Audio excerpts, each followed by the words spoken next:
seek to do in your name.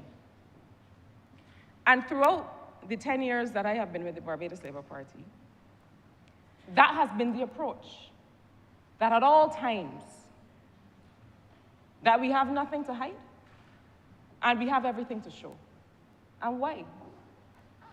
Because the values that we represent to make a better life for the people of Barbados, and indeed, as you may have seen, the people of the region and the people of the world.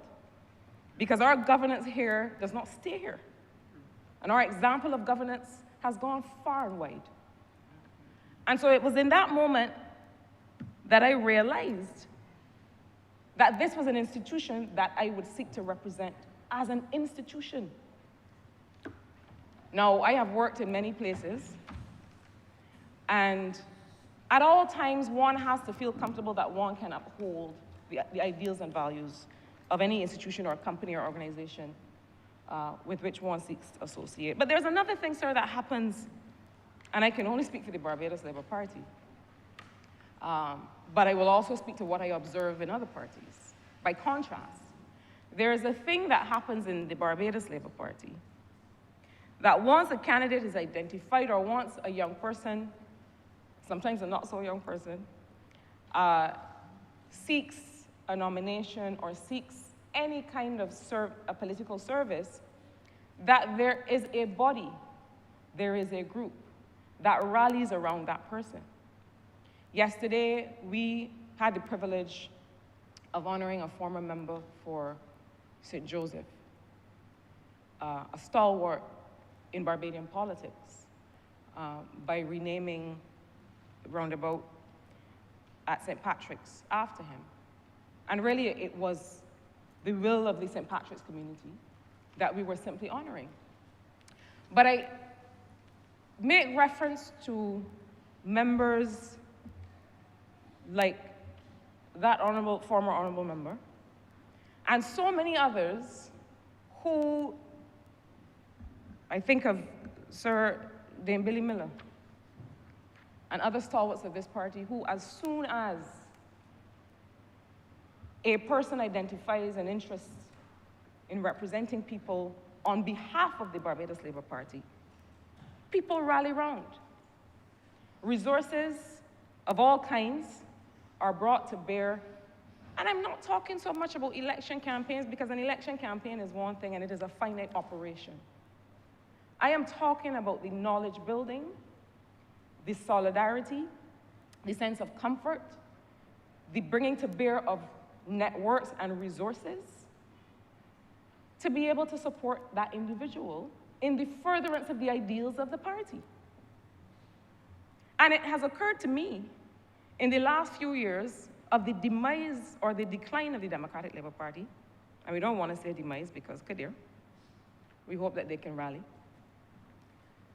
But it occurs to me that that is one of the assets that has regrettably been missing from a Democratic Labour Party and indeed other emerging political parties. And it is one that is important, and it is the reason that lasting political institutions matter. Because legacy is not just about what you can look at and admire when somebody has passed on. Legacy is also about what that individual leaves in the hearts and minds and consciousness of the people coming after. And let me therefore take this opportunity to thank as well all of the people, and some of those people are people who live in the village, in Carrington Village. Members of the Barbados Labour Party who may not have served in elected politics, but are part of a body of people who have poured in to those of us who had at that time newly come to political service. So, sir, it is clear to me that a voter on election day, but also a constituent during the life of a political term, considers that they have voted for, they are voting for, or they are entering a contract with the member of parliament as a member of that party. I have no doubt about that. And I know this because whether I have been in cabinet or on the backbench, When I walk around my constituency and speak with people, they speak with me on questions of Barbados Labour Party government policy. They will say to me, well, how is it that you are advancing this policy relative to this matter that was in the manifesto or some other utterance of a previous Labour Party or of what they believe is the ideology of the Labour Party? And the extent to which that happens will vary from constituency to constituency, but it happens. Equally, there are people who would want you as their member of parliament to challenge policy. And so it is important to acknowledge that there has to be a balance of individual representation versus party policy and ideology. And sir, that is the conversation through you that I would like us to have with the Barbadian public, us as a collective. Because I think that this amendment, which I wholeheartedly support, gives us an opportunity to help talk through, as does the parliamentary reform process, as does the constitutional reform process, gives us the opportunity to talk through what it is that we are entering into when we enter into a contract with our representative. It is a contract. And there's an extent to which people understand that they have voted for you as a member of the Labour Party, and if you change your mind, or if you want to be somewhere else, come back and ask me the question again. There's the extent to which that is true. And there's also the extent to which people expect that you represent their interests as you have come to know them from your work in the constituency, and that balance must be honored. There can be no doubt that candidates and MPs need political parties, but political parties also need candidates and MPs. And I say this because I am conscious, and in fact sometimes have a certain consternation about the continuity of political service. Increasingly, it is clear to me and to others that, and as when we were honoring Sir Richard yesterday, that there is a sacrifice that is made. And that, again, there is a balance to be struck to the extent that we want to continue to encourage people to offer themselves for political service. Candidates and MPs need political parties. Political parties also need to create an environment where we are able to keep attracting. And it is not the party itself, it is the political system. The political system, that's why when we talk about parliamentary reform, it is not about any terms and conditions for the people in here now. It is about how do we create the environment that will continue to attract the quality of individual who will continue to put voters and put constituents first, and that is a real concern. We see that concern with the passage of the integrity legislation that commentators would suggest that has not been passed because we as a Barbados Labour Party government don't want to pass it. That could not be further from the truth. The fact is that there is a sensitivity among those who serve about the sacrifice that they are making and whether they want to make certain information public record because service is sacrifice. And so as we have this conversation, I think these are things that we now have an opportunity to throw some light on. Sir, it seems to me, therefore, that when a member resigns, and when a member crosses the floor, it destabilizes democracy to such an extent that voters, constituents, the public starts to feel a bit unsure of the basis for democracy. I happen to feel that if a member, as happened in 2018 and in 2024, chooses to cross the floor to sit as leader of the opposition, that they just as they have no mandate from the people who voted for them, from that constituency, they similarly have no mandate as leader of the opposition. So for example, in 2018, when that individual crossed the floor, to not align with an established political party, but to create a new one, whose ideology could be anything, on what authority now are you forming an opposition? Because if you had campaigned or canvassed or spoken to people as whatever party you have now formed, then voters would know what you stand for. But when you cross and become opposition leader, it is anybody's guess the set of principles or ideas that you are seeking to advance in the name of the people that put you there. And so I know that this is a provision that exists. If it didn't exist, the member couldn't have done it. But not only does it undermine the choice the voter made by choosing you as their MP for the party that you were representing, but arguably, sir, it also completely undermines the whole basis of opposition parliamentary action. Because I don't know on what basis you are opposing anything. What do you stand for? Where did it come from? And so this is another concern that I think this legislation helps to cure. But sir, I also want to talk about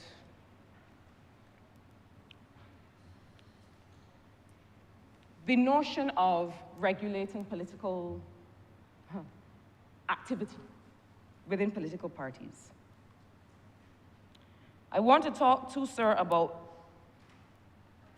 the entirety of how political actors function, whether as members of cabinet or on the backbench. And sir, I am using, with your permission, this debate to be able to advance this conversation with the country. Sir, I'm not sure whether Barbadians remember at all times the principle of collective responsibility of this front bench of this parliament, the principle of collective responsibility of the cabinet.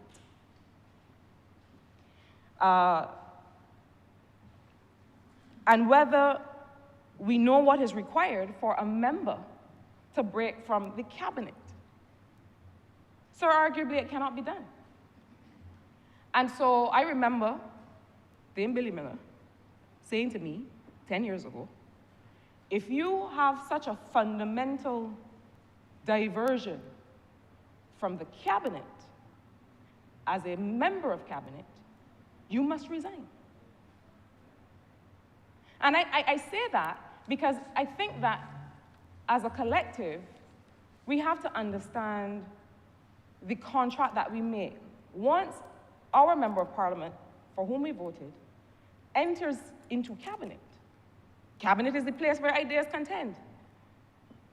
And we all know how robust and muscular some of that discussion can be. But once a cabinet decision is reached and you leave that room, you have collective responsibility. You may not have uttered a word. You have collective responsibility for the decisions in that room. And so there is a difference, I think, between that relationship, the relationship that you have with your MP, who then becomes a member of parliament. And I say this because I think it is important for us all to interact with the policies of a government as against the ideology of that party, to be able to make sure that we can, and we would on all occasions continue to support this member and this government. That is the only way that a healthy democracy functions. A member who is not in the cabinet, who sits on the backbench, equally, and I want to address two things in this moment, sir. One, and it came up yesterday in the renaming ceremony for Sir Richard, the notion that a member of parliament who sits on the backbench, who is not in the cabinet, cannot deliver for their constituents or cannot deliver at a national level is rubbish. Because this notion that that having a ministry means that you bring the resources of that ministry always to bear is not always possible. And we know that from the different portfolios that members have. I mean, I'm just seeking to speak plainly through you to have this conversation with the people of Barbados. And so in every occasion, in all circumstances, every member has to negotiate for representation for their constituency. Backbench, frontbench, all. Equally, a member on the backbench who's not in the cabinet has perhaps a different and freer scope or space to honestly defend constituents within the parameters of the party's principles. Within the parameters of the party's principles. Always to hold up on one hand the concerns of constituents, but always in the other, the ideology of that political party, not your own ideology. To defend the principles of the party. Once those two things converge, sir, you should be all right. But those two things must converge, and there must be a balance. But, sir, I maintain that it is important to understand these relationships. And it is one of the reasons I do feel that it is desirable in future constitutional reform to put the political party on the ballot. To remind Barbadians at all times, yes, you are voting for Joe Friendly. You are voting for Joe Friendly as a member of the Barbados Labour Party. That is a part of the contract. This amendment does not seek to do that at this time, but that is not to say that it cannot do that in the future. And I want to address quickly, sir, this notion that a constitution must never be changed, must not ever be changed unless and until we are ready to bring a whole, perfectly baked Republican constitution to the Republic of Barbados. That is like saying to me, sir, that I have a puddle on the floor in my kitchen. I'm not ready to clean the whole house yet. And I will leave that puddle there and keep slipping and falling, passing back and forth all the time until I can clean the whole house. It makes no sense. I agree that a constitution of a country is nothing to be sneezed at. But I do not believe that you must hang around waiting for perfection and waiting for a perfectly baked Republican constitution that ticks everybody's box, and in the meantime leave yourself exposed to all kinds of motivations for political action and political mischief. I do not believe that. And I think that those who are trying to present that to the public are guilty of not being people of practical affairs. This is not an academic exercise. We are not looking to pass an exam. We're not looking to write a perfect constitution first and then present it. We are looking to protect the interests of voters and people in Barbados. And if it requires that a constitutional amendment is required at the time it is required, then it is required. As we continue to do the work of constitutional review and reform. But I do think that destabilization is an issue that we need to address. I remember, especially in the second term of a former Democratic Labour Party government, it seemed like it was every man for himself, and sir, that was on the front bench. That wasn't even on the back bench. And the Honourable Prime Minister, I have it here in my notes, that I didn't know she was going to say it, but she made reference to it. The member for St. Philip West was at the time trying to show that he was more economist than the Minister of Finance at the time, which arguably he might have been. But the point is that it caused great policy destabilization and uncertainty. And these are the kinds of things that cause people to start to lose faith in their government and in their political systems. But sir, while we talk about keeping whole the institution of the political party or of the democracy, the institution must also keep whole the member and the constituents who pledged their support. So there should, for example, never be a withholding of government resources from constituents or a failure to execute for constituents of a duly elected member on the grounds of any kinds of internal political dynamics. I make this point to say, sir, that Can we legislate one kind of political mischief and not all kinds of political mischief? Political parties have a strange, sometimes strange dynamics. And so if we are looking to protect constituents in this matter, perhaps we should look to protect constituents in all matters of resource allocation across constituencies. Perhaps we should be looking for ways to avoid circumstances in which any resources of the government, as stewarded by any other member, are withheld or not judiciously used on the grounds of internal political dynamics. That is also an area from which we must protect voters, because it happens.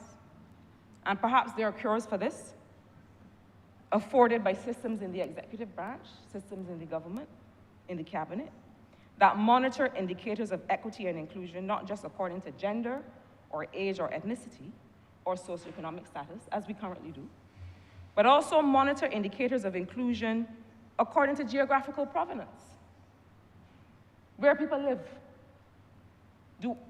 Are all residents of Barbados benefiting equally from the resources of the state based on where they live and by whom they are represented? In other words, to the extent that we as the legislative branch are seeking to help regulate the behavior of political parties and bad behavior brought about as a result of political dynamics, perhaps a legislative branch should equally regulate other kinds of bad faith political behavior that might see voters disenfranchised. I have heard many stories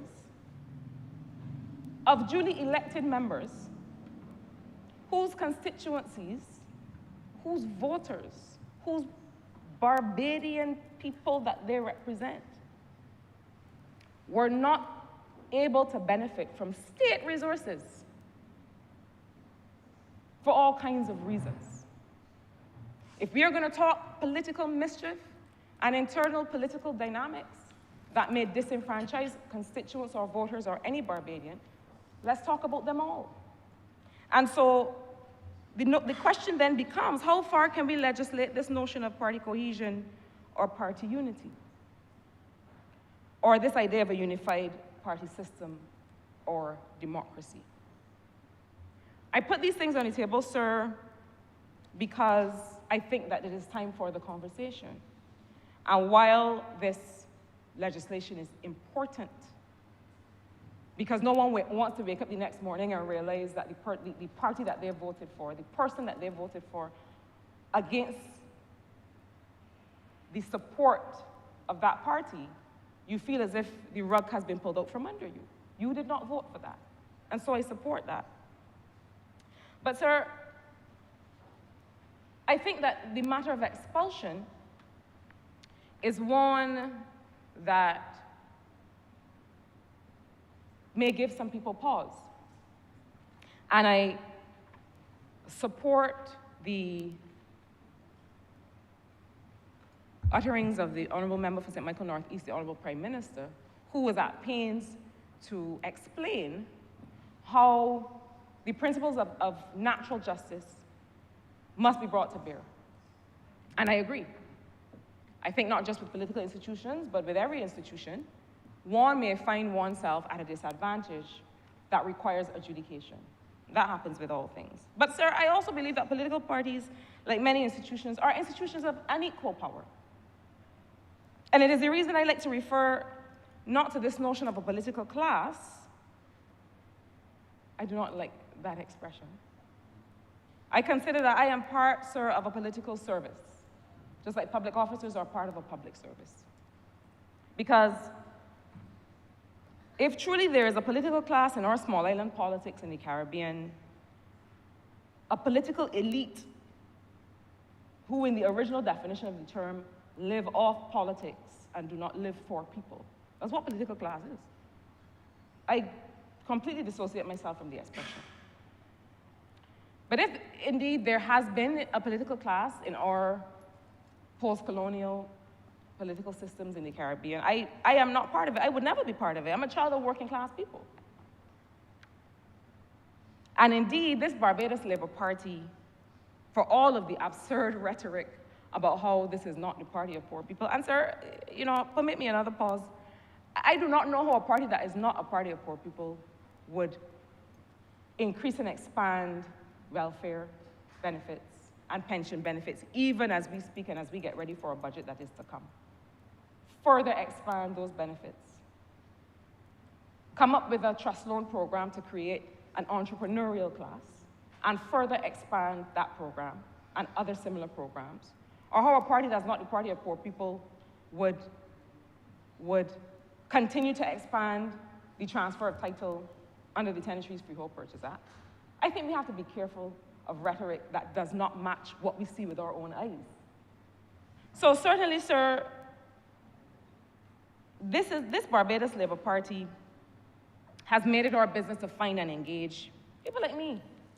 Your Honourable Member has 2 more minutes. Not just, thank you, sir, because of the humble circumstances of our birth, that's not enough to qualify you for political service, but because those circumstances, alongside our skills and experience, bring a texture, sir, and a rigor to policy making and representation that arguably is missing when the only people that you include are those with land and title. But sir, for all kinds of reasons, we do not come with equal resources or equal networks to political service. We don't. And so it means, given that balance of power that does exist within political parties, that may create a temptation for future leadership or any leadership to abuse it. It means then that the provisions of this amendment require our court system to be quick, to return real judgments, rather than what seems sometimes, sir, to be a failure to commit. We've seen it. We see it in family law all the time. That rather than a judgment that binds parties, that we see the kinds of judgments that you're not sure what happens now. So while this amendment, in making provisions for people who resign, members who are expelled in political parties, where there is a balance of power and where some of us do not come with that power and with those networks, or where a member crosses the floor, in cases where there is an appeal to be made with respect to that expulsion, that we have to continue our work to make sure that the judgments are real, committed judgments, brought in quick time, and also that we continue to deepen and broaden and increase the consciousness of political actors in our democracy. So, sir, I support this amendment. I believe that it comes now with scope for many future amendments that indeed strengthen our understanding of political parties, indeed strengthen the understanding of the contract between the constituent and the MP in cases where that person will end up in the cabinet or may be on the backbench. Sir, this is a conversation. And I encourage us all to understand our role in deepening that conversation, such that we really understand what is it that we do with our vote, but also with our action in communities, in schools, and households across Barbados at all times. Sir, I'm obliged to you. Honourable Member for St. George North. Thank you, Mr. Speaker. Mr. Speaker, I wish to commend the Honourable Member for St. Michael South Central for being previous to me in many ways, because to a very large extent, many of the thoughts that she shared with us today to inform conversation are things that have been concerning me. It doesn't mean that I won't repeat some of them for emphasis. Sir, I rise to support the amendment because I regard it as one that does not merely seek to tidy up or polish up a couple lines in the Constitution. but I really regard it as one that seeks to defend integrity, the very integrity of our democracy. If it was merely one about administrative housekeeping, I could understand why many would be of the view that we didn't have to address this right now and that we could wait until other aspects of the Constitution also required addressing. But I think, sir, that we need to face some simple truths, though. For years under our Constitution, we never had to contemplate certain things. It was probably never even imagined that the day would come when a result could be any number to zero, because it's now 30 constituencies, but it was different numbers in previous times. We probably never contemplated that we would experience a situation where one party got all of the seats in a contested election. And sometimes, sir, when you do not have to experience certain things, there are things that could be tidied up, polished up, that you don't pay attention to it because that eventuality seems a far distance away. But we have experienced it, sir, not once, not twice, but thrice. And so while I am one that holds the view that we shouldn't really be doing it now, we should have been doing it since 2018, if we are honest, or if I am honest with myself. I believe that the time has come. There's never a bad time to do that which is right. It's my personal view, therefore, sir, that the time has come for us to give the people's mandate a necessary shield. Because many of us did not consider it will happen a second time or a third time, and there can be some point in time where it presents itself again. And I believe that mandate has to have a shield. That mandate that the people gave to us as a solemn commitment that they share our perspectives and the perspectives which put us here. That mandate that was sacred to them, each and every one of the voters who exercised their right when they went into the polls and they marked an X next to where they saw representation for them and their interests should come. The objects and reasons of the amendments, sir, before us are put plainly to promote political stability by limiting parliamentarians' ability to cross the floor. But, Mr. Speaker, I regard that it does more than promote political stability. I think it restores respect. I think it restores respect in circumstances where some have made a mockery of the sacred commitment given to them by people. It restores respect for the electorate. It restores respect for the vote. It restores respect for the principle that I hold fast to, that mandate does not belong to us. Us meaning those who sit in the House of Assembly, but mandate belongs to the people who put us here. This mandate, therefore, to my view, is not a personal possession. It's not a gift. It's not a trinket. It's not something that we come in here and wave about. People voted for us. People elected us as representatives of a party, as representatives of a party with a program that they support, as representatives of a party with a philosophy that they support. And I think that this amendment comes at a time where we have the opportunity before us to pass it and therefore have the Constitution reflect that particular reality.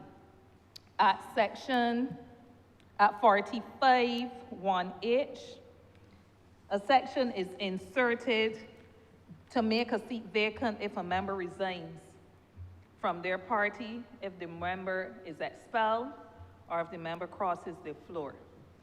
And from comments by some, they will take it to be punishment. They will take it to be a government not wanting to have an opposition.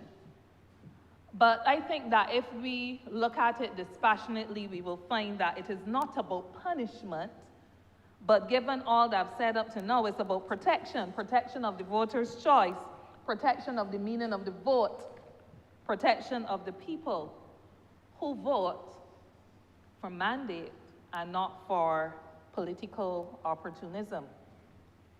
So, as I said, a seat once attained or once handed to persons of a party through a vote is not a bargaining chip to be used if I feel happy today with people, or if I feel that there is better opportunity for me somewhere else, I decide that I can switch that.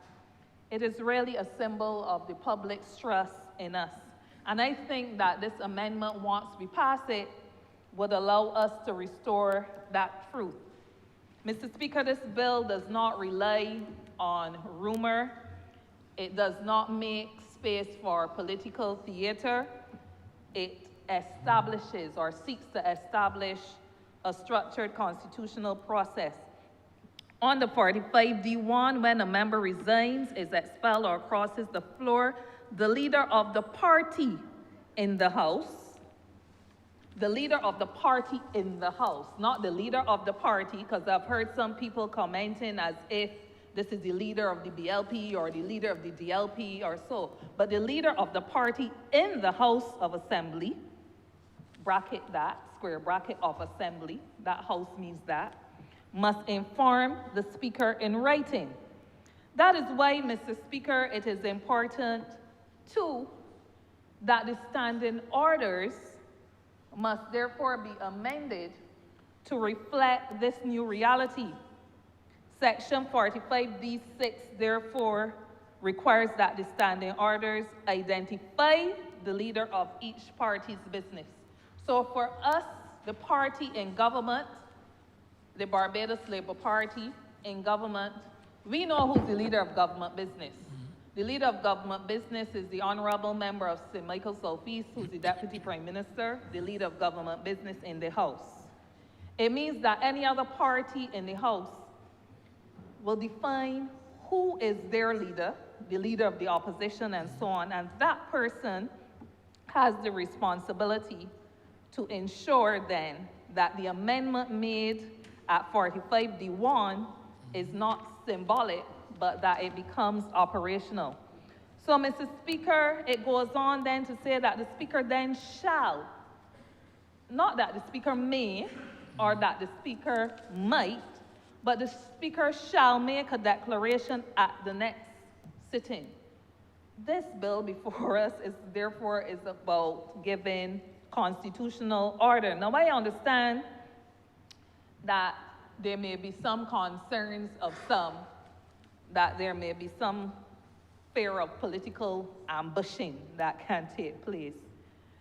And I recognize that too as a party's concern. And the Honourable Member for St. Michael Northeast, when leading on this bill earlier, was very clear to outline the guardrails that there are in the BLP's constitution to prevent people from being ambushed. But I'm sure that there are other members in recent experience in another place that would understand that the Constitution may not have been as tight to provide the same guardrails, and so there will be concerns that you can be ambushed, but I do not think it is the place of an amendment or the bill before us to do for parties what parties must do for themselves, to make sure that their constitutions are tight. Sir, I will submit that if I am a member of any institution, I'm going to make sure that the terms of that institution, as displayed in the Constitution or any rules and regulations, are not those that I feel can ambush me in any way politically or otherwise. The law, I repeat, cannot attempt to fix for parties what parties must fix for themselves. Mr. Speaker, I'm happy that the bill before us draws a very sharp contrast, draws a very sharp line, actually, between crossing the floor and resignation or expulsion. Under 45D2, it says that if a member crosses the floor, they forthwith, not later at some time, eventually, but forthwith, they vacate their seat. And why? Why is this different to resignation or even expulsion? It's because crossing the floor is the most direct betrayal of a mandate. You may resign for different reasons. You may resign on account of illness or on account of some other things. But when you cross the floor, after people voted for you, not as an independent, but as part of a political party, and you cross the floor, that is the clearest repudiation of the platform upon which you were elected in the first place. And I know that there are some people who may hold a view that all the votes I got ain't come from the political party, or it had nothing to do with the leadership of the party. And some might hold that a quantifiable amount, if not a majority, may have been their personal votes. And that could very well be true, but Mr. Speaker, what better way to verify than to go back to the people who put you there then, if that is the belief? Certainly, if I held that view, which I do not, because I've had occasion to study the votes cast and the votes received by members in contested elections from 1956 up to the one that was concluded just under 2 weeks ago. And I can see clear patterns of how things changed over time and how things stabilized, particularly between 1999 and present, to give the Barbados Labour Party a platform where I can argue, like others have put, the Honourable Member for St. Thomas included, that you see where party votes emerge. And the Barbados Labour Party, certainly in the case of St. George North, and I know in the case of others, was able to turn out its vote. And the other people were not able to turn out as much of their vote as they ought to have. But sir, the Constitution cannot allow a member, therefore, to carry the people's power into the arms of a party that the people did not choose. And that is the underlying and fundamental principle. I now turn, sir, to the resignation or expulsion of people, of members. I believe that a fair 14-day window has been given. At 45D3, if a member is declared to have resigned or been expelled, they have 14 days to challenge in court. If they do not, at the end of that time, the seat becomes vacant. I believe that this is due process. I believe that this provides for natural justice.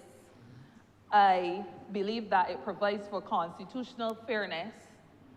I further believe that what will make my beliefs even more true or real would be if that 14-day period where there is the opportunity to challenge in court, if that period is held very tightly, in the same way that on election day, if there are challenges, we can exercise urgency and hear matters, then urgency must be exercised for the principles of due process, natural justice, and constitutional fairness as provided for to be truly experienced. On the 45D4, if they do challenge it, and they challenge it successfully, then they get to maintain the seat. But while the 14-day period, while that 14-day window is open and there is a challenge, a member will keep their seat until the matter is finally determined. It's for these reasons, sir, that we have to exercise urgency through the court process. And I don't know, because I'm not a legal mind at all, but I would be happy if we could get some assurance that that urgency will be held in these matters. But Mr. Speaker, let me go back to the things that I know, because the things that I feel. So I'll be frank, if I resign from a party, I don't need to go to court. And that's if I resign in word or in deed by my actions. I don't need to go to court because I done with people, done with the team. And if my party expels me, I don't see that I can be clinging on to a mandate that they no longer want me to hold. But if I really believe that the people put me there and put me there for me, I would be there like, bring it on. Let me go to the polls as fast as possible. Let me get back to representing my people, the people who put me there. But I know some will fight up, Mr. Speaker, not to defend a principle, but to protect ego. And it is a certain comfort zone that we may want to set for ourselves, and that's the truth that we must face. But still, where a challenge is made, as I said, reinforcing the point that the courts then must treat with urgency, and I'm stressing that because at some point in time in the wrap-up or so, I would like to hear a response to that. Mr. Speaker, Section 45D5, once the Speaker makes a declaration, the member shall cease to perform his functions until the matter is resolved, and that goes back to the point of urgency that I made. Mr. Speaker, this constitutional amendment is about people power. I believe that I align myself with a predecessor of mine in the Barbados Workers Union who also served in this honorable chamber. The second General Secretary of the Barbados Workers Union, who, like me, shared the view that people must vote for a party. People must vote for a program. People must vote for a promise. The Barbados Labour Party, that is now the government, came into government on a promise that they referred to as a covenant, that we refer to as a covenant. We do not promote people voting for political nomads.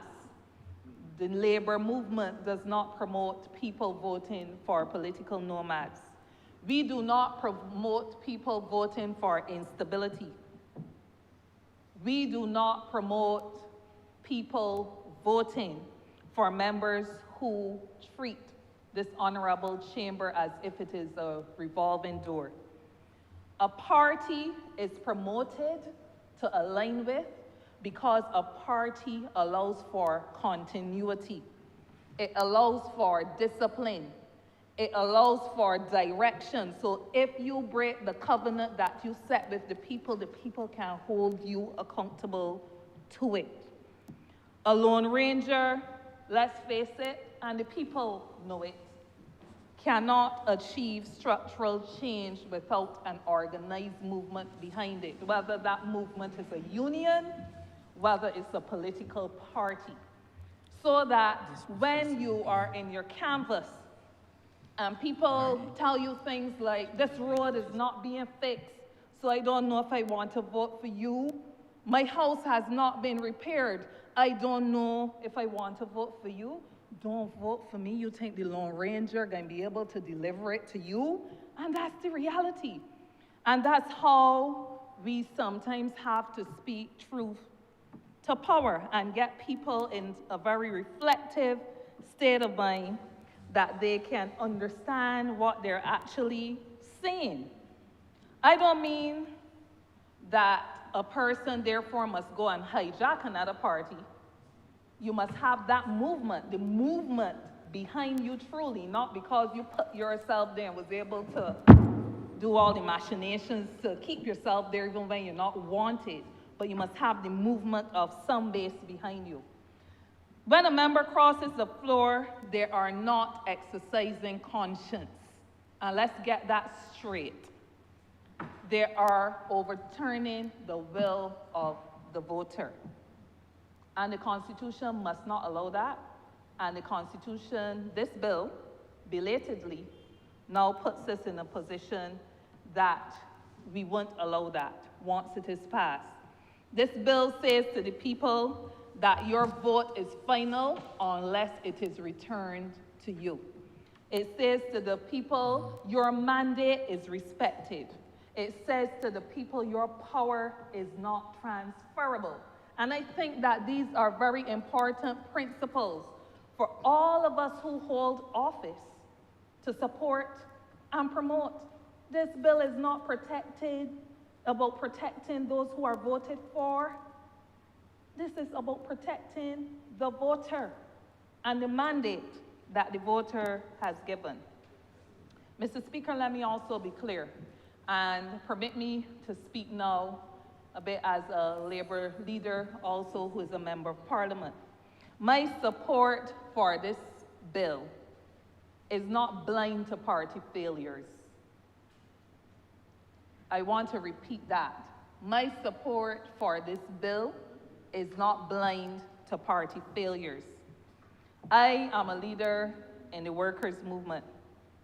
My loyalty every day for the last 21 years of my life explicitly has been to working people and their families and not to a political brand. I remember when I was invited in to join the Barbados Labour Party, I looked up in a doorway and I said, that exit can be an entrance. The entrance can be an exit. If today I join and I lead the movement, usher the movement in, because I expect that better can be delivered to working people and their families, and that better is not delivered, I'm not committed to a brand. I might not cross a floor, but I don't think it will be my choice to, but I think it will be my duty to. As long as I'm committed to the workers' movement, my duty would be to leave if it no longer serves the people. And that is what was the experience in the mid-1950s. And I spoke about this when my predecessor, now the Right Excellent Frank Walcott, and the Right Excellent Errol Barr and others determined that the Barbados Labour Party was no longer reflecting what they supported as a movement of workers, helping working people, that their objectives had somewhat shifted and they were no longer addressing the needs of the ordinary man. So they decided to leave and form a Democratic Labour Party, who since then no longer reflected the views of the ordinary man, not after 2013 when so many thousands were sent home just like that without consideration to due process and so on, and more cases that is not the Democratic Labour Party that was formed. And so, Mr. Speaker, those leaders abandoned the Barbados Labour Party in the mid-1950s. But I hasten to say that that's also the reason why I allowed the Barbados Workers Union to realign in 2020. Because here it was that there was a party in power saying, we want to reconnect, we want to realign to the needs of the ordinary man and woman, and that's why I came in. And that's why, Mr. Speaker, I'm saying that When you are from the labor movement, you don't wave a party flag willy-nilly. You will continue to support a brand as long as that brand supports the needs of the workers. So as a union leader and as a member of parliament, always I will urge people to vote. I will always urge people to vote for the program that protects working families. I will always urge people to vote for the program and the party that is supporting national development. I will always urge people to vote for the leadership that is promoting democracy. And our people must therefore learn to vote strategically and not emotionally. We must learn to vote for the uplift of working people and their families. We must not align with a party simply because that party is the party we've always voted for. We must align with a party because we believe and we know that that party has the machinery to deliver. And we must be guided by solidarity for the many and not for the few. You will never be able to please everybody. I hasten to say that. But the machinery and the commitment must be in place to deliver for the many and not for the few. So, Mr. Speaker, in closing, I said I would be brief.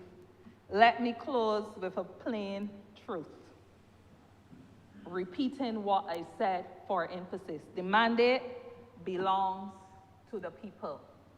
The seat, each of the 30 we hold in here, does not belong to any of the people that you see sitting down in here or myself standing in here. It belongs to the people. The power, therefore, belongs to the people. And no member, none of us has the right to drag that mandate across any floor. So, Mr. Speaker, this bill says just that. It provides for just that. And the Constitution, once we pass this bill, will say so. And I therefore support it with every fiber that is in my being. I thank you.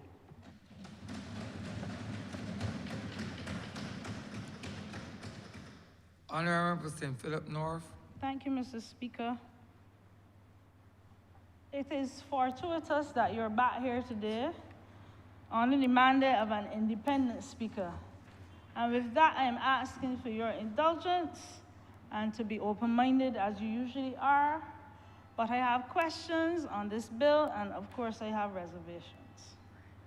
I will begin by saying that the one thing I would have loved to have was more time to consider, to investigate, to basically scrape the internet for any information I could get on this bill so that I can make a really informed decision in terms of how I vote later this afternoon. But time did not permit, and I'm still wishing that we can have a little more time to discuss it.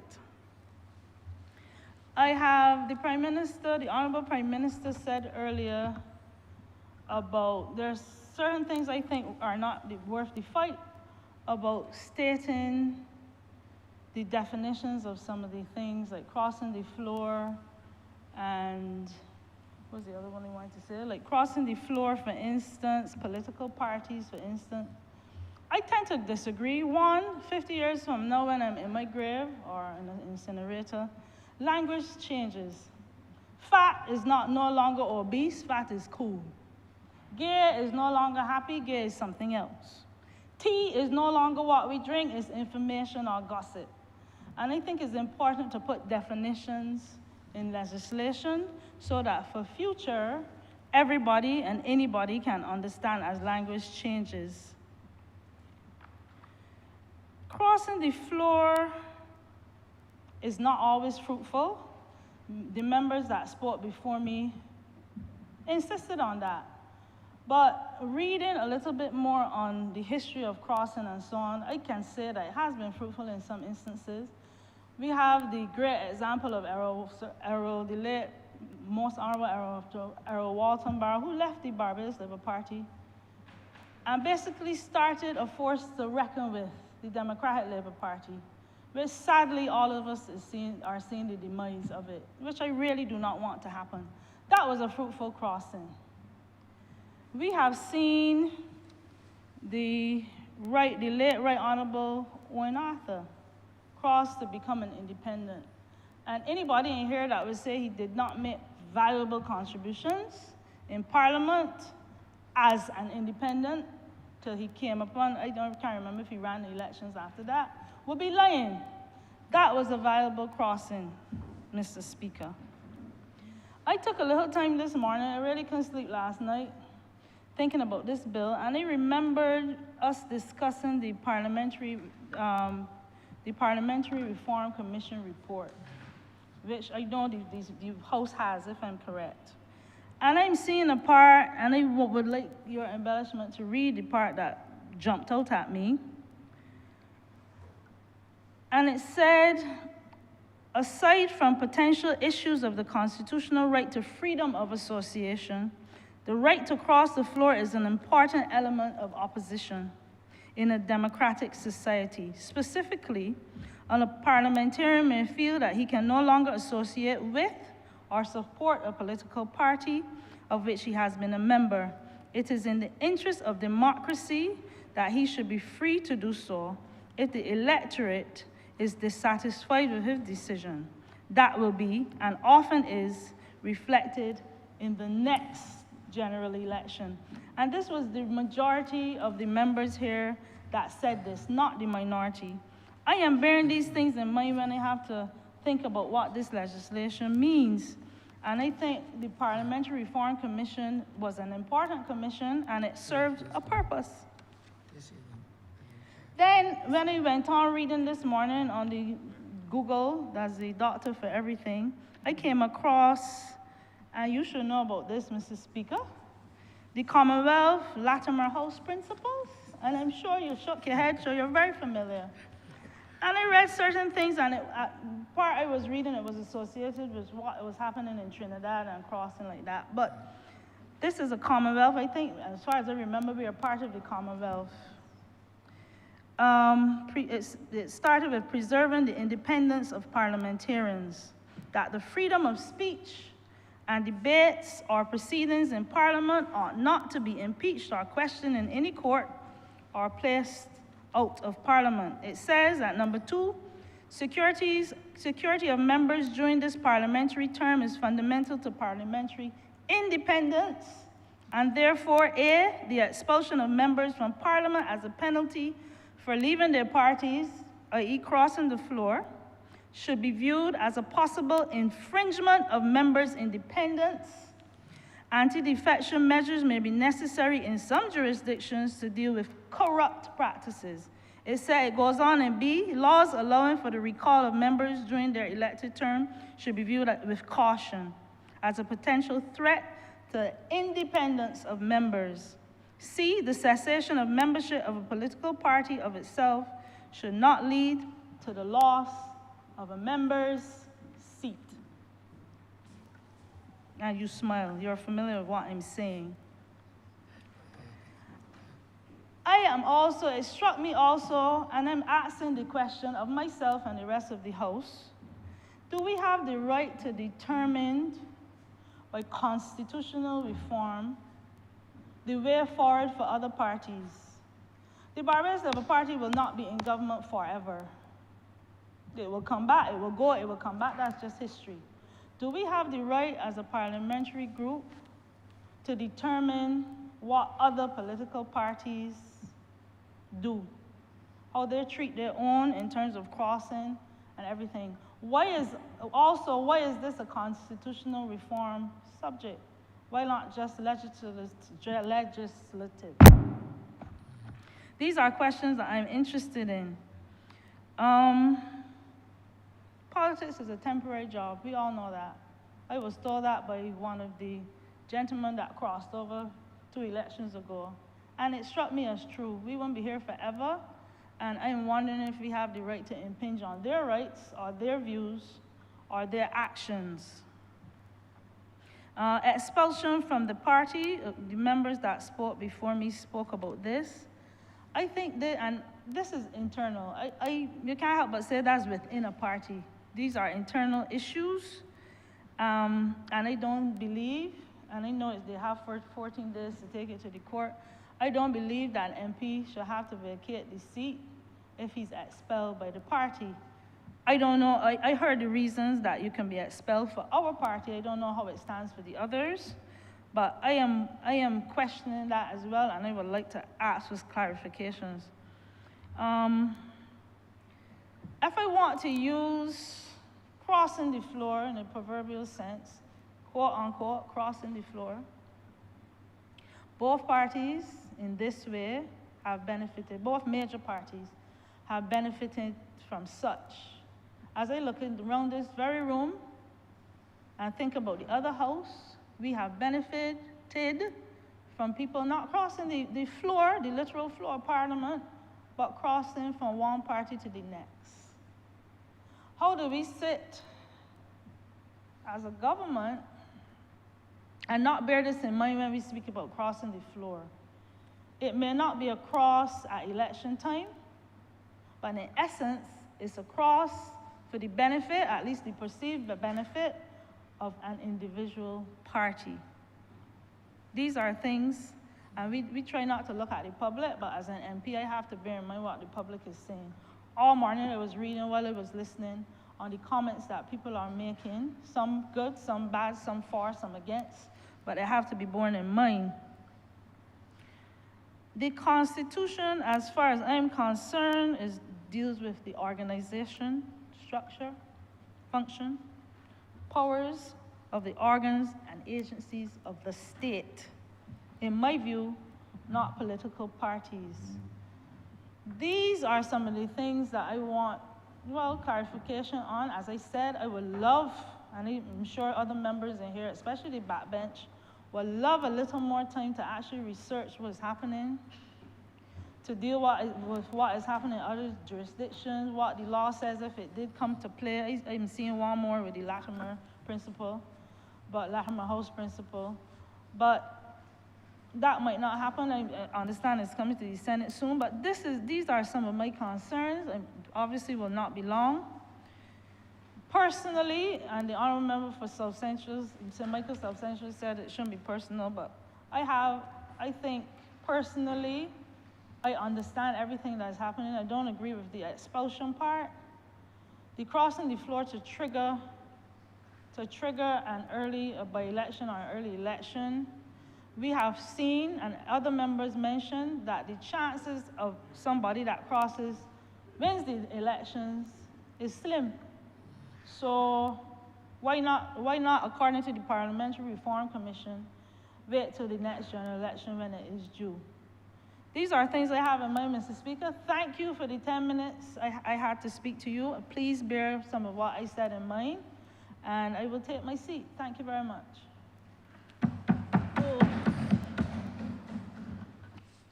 Honourable for Christchurch West. Thank you very much, Mr. Speaker. Now, Mr. Speaker, as I look around this honourable chamber,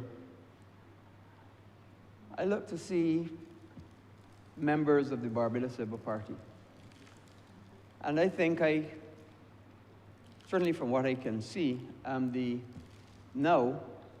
longest, or if not the longest, almost the longest, member of the Barbados Labour Party in this honourable chamber.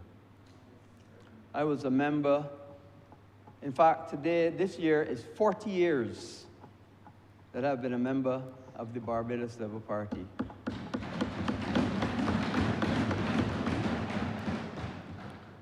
And as is customary, Mr. Speaker,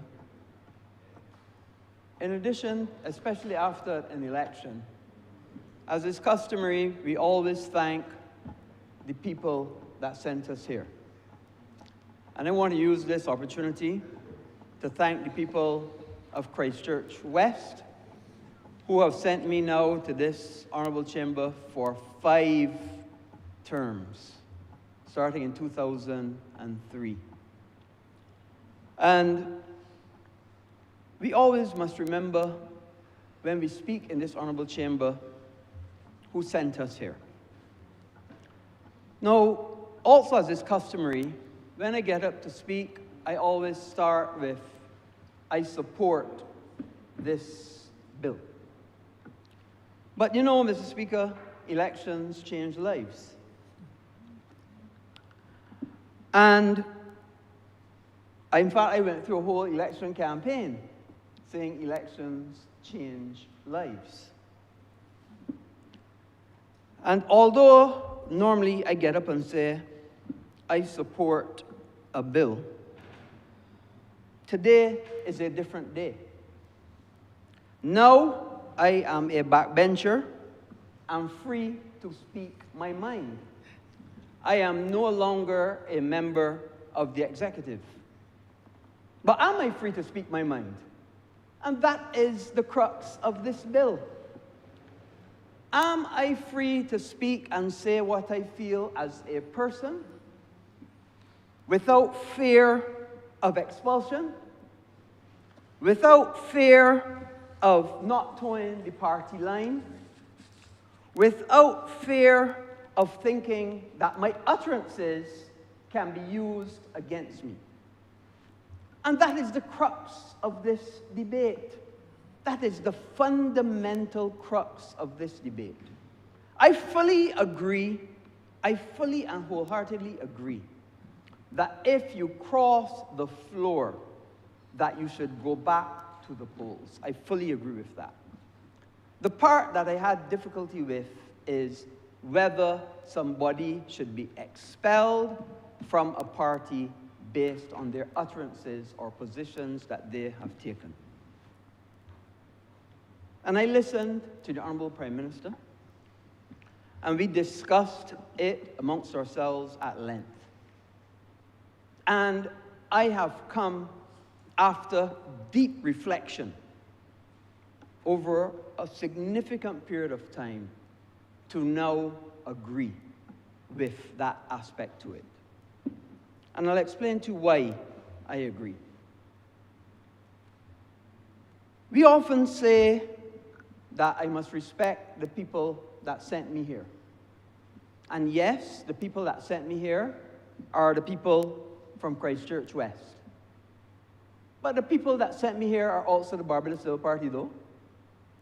They're also the people that sent me here.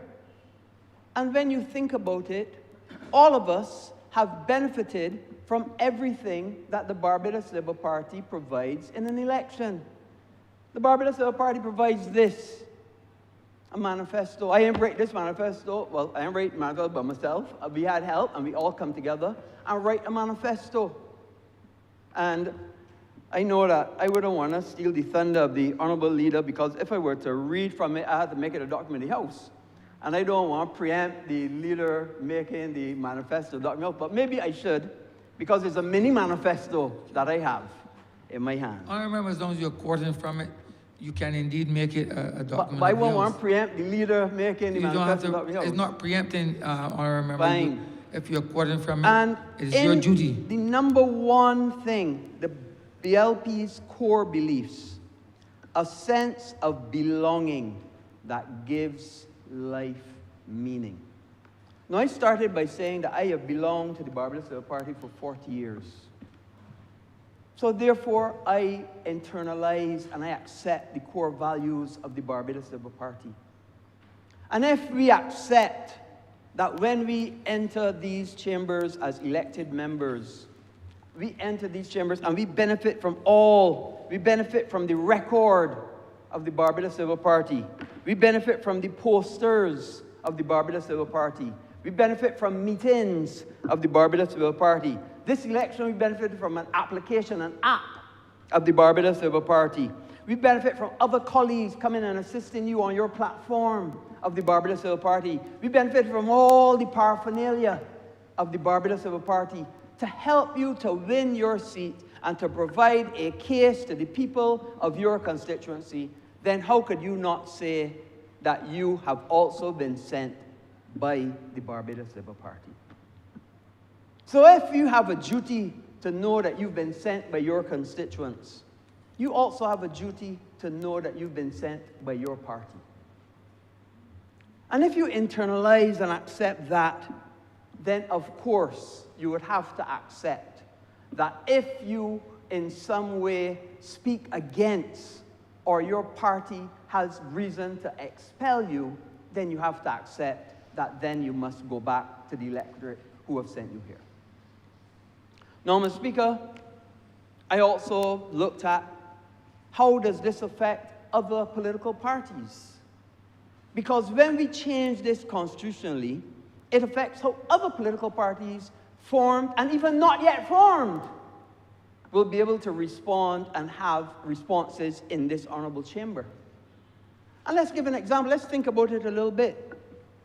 There was a coalition party, PCP, People's Coalition for Progress. It's an unfortunate name because that's actually a hallucinative drug. PCP, phenylchlorohexidine, pyridine. Maybe they were hallucinating, I don't know. Amphetamine, honorable member? There you are, Mr. Speaker. You well know. PCP was a well-known drug for years. But let's go there. Bear with me for this. Suppose, for argument's sake, that a member of a coalition party happened to win a seat. But another party, coalition party, decided to expel. Well, how then does that expulsion work in a coalition? And I must tell you, this is not my original thought. This is a thought that comes from the youngest member of this honorable chamber, and I had to agree with her. How then, if a coalition member is elected, who then comes and says that he was expelled? Is it the other side of the coalition? Is it his side of the coalition? Was he elected as a coalition? Was he elected as one side of the coalition? Was he elected as the other side of the coalition? These are questions we have to work out. Now I accept that perfection is the greatest enemy to progress. And I accept that there will be judicial challenges on this at some point in the future. I accept that. But I also want to read into the record of this honorable chamber that due process must be gone through before anybody is expelled, be it from a coalition, a Barbados Labour Party, a Democratic Labour Party, a Freedom of Barbados, or whatever. And I also want and imagine that when the judicial review of this, when this goes to court, that the judges look at Hansard and see what the intent of this bill was. Because I heard the Honourable Prime Minister say clearly, the intent is not to prejudice anybody, the intent is not to victimize anybody, the intent is not to use this as a weapon of destruction or to weaponize it. That's not the intent of this. The intent of this is that the voters' intent must be known and must be protected. That as the Honourable Member for St. George North said, that the mandate must be preserved. And that must be the intent. So, Mr. Speaker, this bill is a serious bill because this binds people for years. This bill gives a tool of discipline to a political party that hitherto it never had. Hitherto it never had. In the past, a political party could discipline you by suspension or expulsion. But that was it. Now, your expulsion has a consequence that your seat would be vacated. So this is discipline, and this is discipline at a paramount level. Does it bring an element of party paramountcy? Perhaps. Perhaps. But what it does is we have to respect and understand whose shoulders we stand on. Mr. Speaker, we just came out of an election, and I'm sure all honourable members would have heard when they went house to house, I love the Prime Minister. I vote for Barbados Labour Party all the time. My father before me, my grandfather before me. Because whether we like it or not, people vote for I said three things, now I feel it's four things. People vote for leader, people vote for party, and people vote for candidate. But the fourth one I've learned, people also vote against the candidate of the other side as well. And that's what they do. So people actually vote for four things. And we have to respect the shoulders of those that we stand on. I stood on a great man's shoulders, Sir Henry Ford, and I respected him. I respected him, and he, up to this day, Sir Henry Ford is gone. And people of Christchurch West are still voting for Sir Henry Ford. People in St. John's still voting for Earl Walton Barrow, whether we like it or not. And that is because a party and the strength of a party and the policies that touch that person are the reasons why they vote. So we do not come to this honorable chamber by ourselves or on our own. We come with the history of those who went before us. We come with the strength of the party, and we come with the strength of the policies that a party looks to institute, and we come with the strength of a record. So, although I normally start with saying I support, I will end with saying I support. This is a strong have no doubt. And all I ask is that due process is adhered to, and that not if when it comes to court, but when it comes to judicial review and when it comes before the court, that the judges look and see from Hansard what the intent of this bill was. That it is not used to weaponize, that is not used to get rid of a member and force by election for whatever reason, because that could never be the intent. But the intent is to preserve the mandate of the party and preserve the mandate of the people who have sent you here. And with those few words, Mr. Speaker, I'm obliged. Honourable Member for St. James North. Thank you, Mr. Speaker. I rise to lend my voice to this debate and bill. And let me at the onset state that unequivocally I'm in full support. But I also want to thank God, of course, for being here, and to also thank the good people for St. James North for re-electing me and sending me back to this August chamber. And I also want to thank, of course, the party of which I'm proud to be a member and with, and on whose platform I'm in here, having gone to the electorate of St. James North.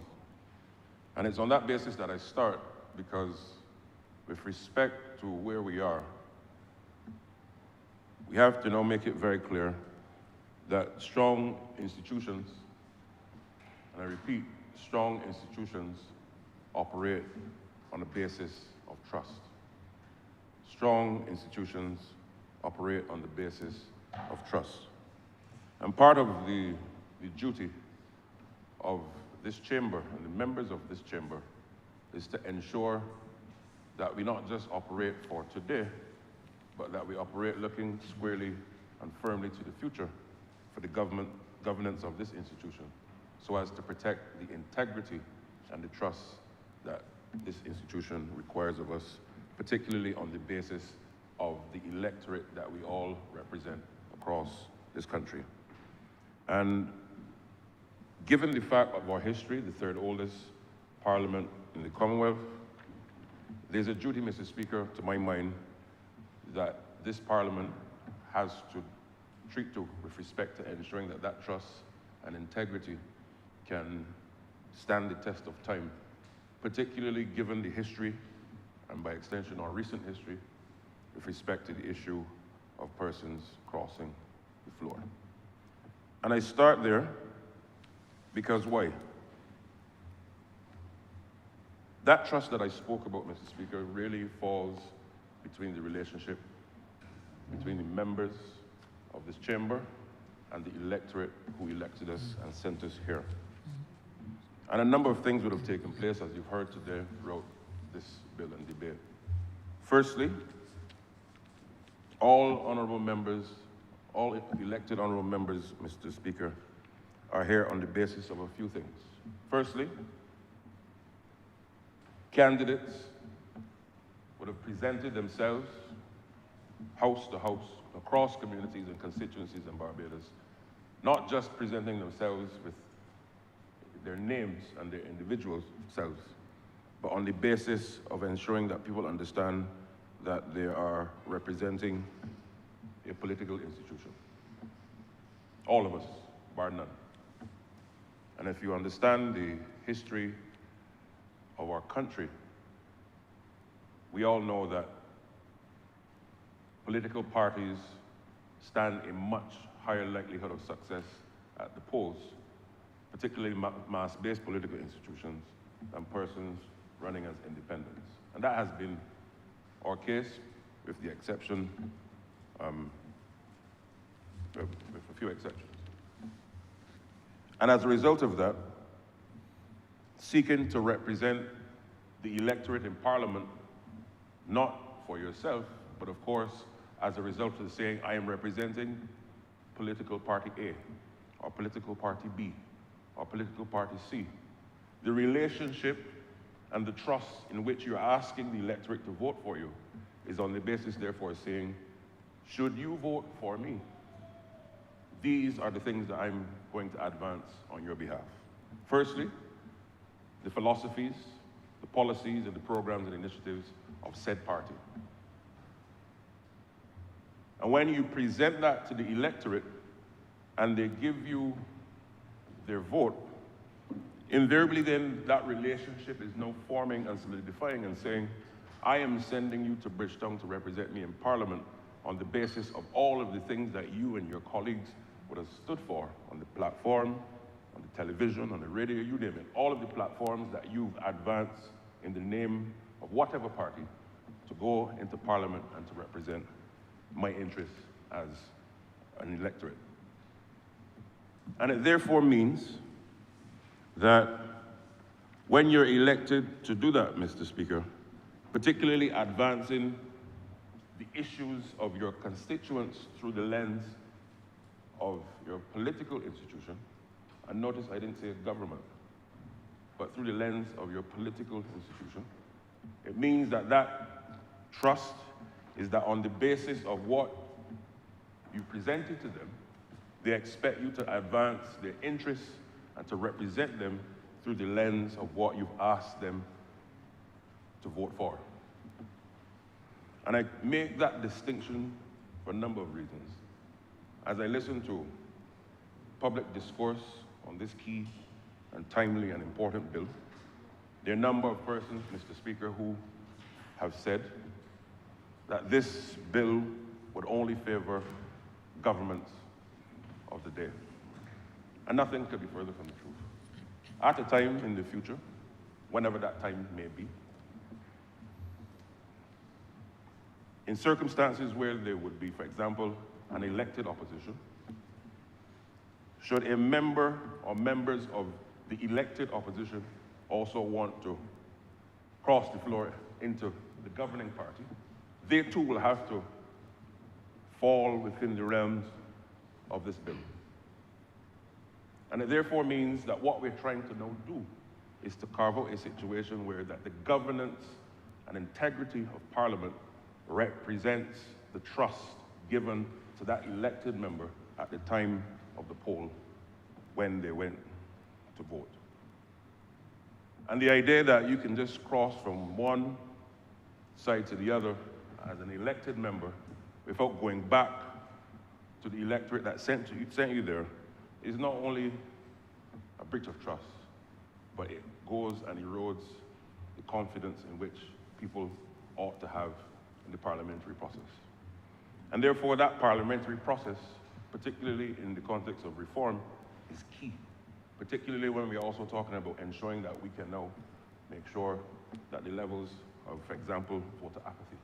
When you talk to people and you move about the country, Mr. Speaker, persons lamented in 2018, in 2022, well, 2024, but in the 2022 term, in the middle of the term, that we had a situation where, as you've heard before and as we know as a country, we had, in two different instances, members who were elected by the people on a platform of one political party, but for whatever reason, they then crossed the floor without getting a fresh mandate from the people.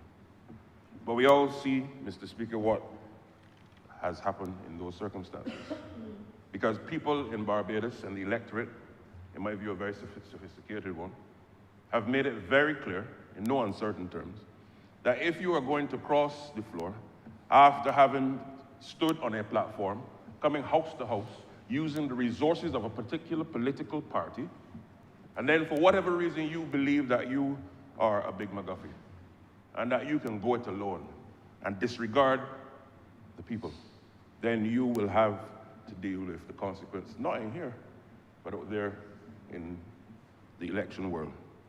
And that was very clear. The last two members in this honorable chamber who would have crossed the floor and not gotten a mandate from the people to do so, but sought a new mandate in other constituencies, Mr. Speaker, we've seen what has happened, and they were not returned to this chamber.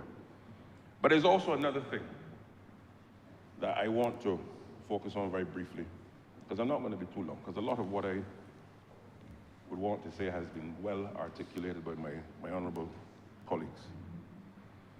There's a phrase and a term in the body politique, the will of the people, Mr. Speaker. The will of the people. You hear it from different platforms, different parties. And you hear oftentimes colleagues and candidates saying, should it be the will of the people? Should it be the will of the people, I will do. Should it be the will of the people, we will, A down to Z. What is the will of the people? That as a slate of candidates, yes, 30 individuals, but as a slate of candidates, we advance philosophies with respect to infrastructure, taxation, education, sport, you name it. And therefore, as we are elected in here to advance the interests of those who sent us here, the will of the people, therefore, has manifested in every single member of this chamber being here. And it therefore means is that if you come to Parliament on that basis, we can no longer accept, Mr. Speaker, that members decide that they, off of their own steam, cross the floor without having to go back to seek a fresh mandate from said people. And this is why I support this bill. Because why? No one is stopping any person from running in any constituency, whether the constituency which they were elected at the time of the last election or any other. What it is simply doing is saying that if you want to continue being a member in this honorable chamber, that you must ensure that that trust that was given to you before must be placed in you again, because the basis in which you got here is not the same in which you are seeking to cross the floor. That is about trust. And if the country cannot trust the institution which holds up our laws, which passes our laws, and the conduct of that institution, Mr. Speaker, then we are looking at a very unfortunate set of circumstances which we can no longer allow, particularly as a mature democracy in the Commonwealth. Barbados, of course, is a country that continues to be revered across the world and institutions, and the reputation and the trust in our institution has significant benefits across many of the things that we try to advance and achieve. Now, when you look, therefore, at the issue of, and the debate of recognition of parties, I touched on it briefly, but notwithstanding that in the electoral process, and particularly in respect to our laws, there's that silence in the Constitution to political parties, as it were. Everyone in the country knows that when I go to the poll, and you see Chad Blackman, you see Kay McConney, you see Chris Gibbs, etc., which institution, which political party they represent. And because why? The members and the candidates at the time have advanced through the lens of the political institution, that they are part and parcel of what that party has to offer. And through that basis, you should vote for us. And it therefore means that it is not just about the technicality of it, it's also about the spirit and intention of what we have continuously throughout the years, particularly post-independence, gone to our people and saying, I'm from party A, and I'm from party B. So it's simply now a matter of ensuring that we not just, as I said at the onset, look at this from a lens of today, but future Parliament. We have a duty to ensure that we strengthen the tenets of this institution. As I said, the third oldest Parliament in the Commonwealth, and particularly now as a country on the eve of our 60th year of independence, 5 years as a republic, how do we now use this as an occasion to further strengthen the parliamentary process, and two, the democracy in which we are all proud to call our own here in Barbados. So, Mr. Speaker, with those few words, I want to unequivocally lend my full support to this bill, and I look forward to the continued discussion and debate this afternoon. I thank you.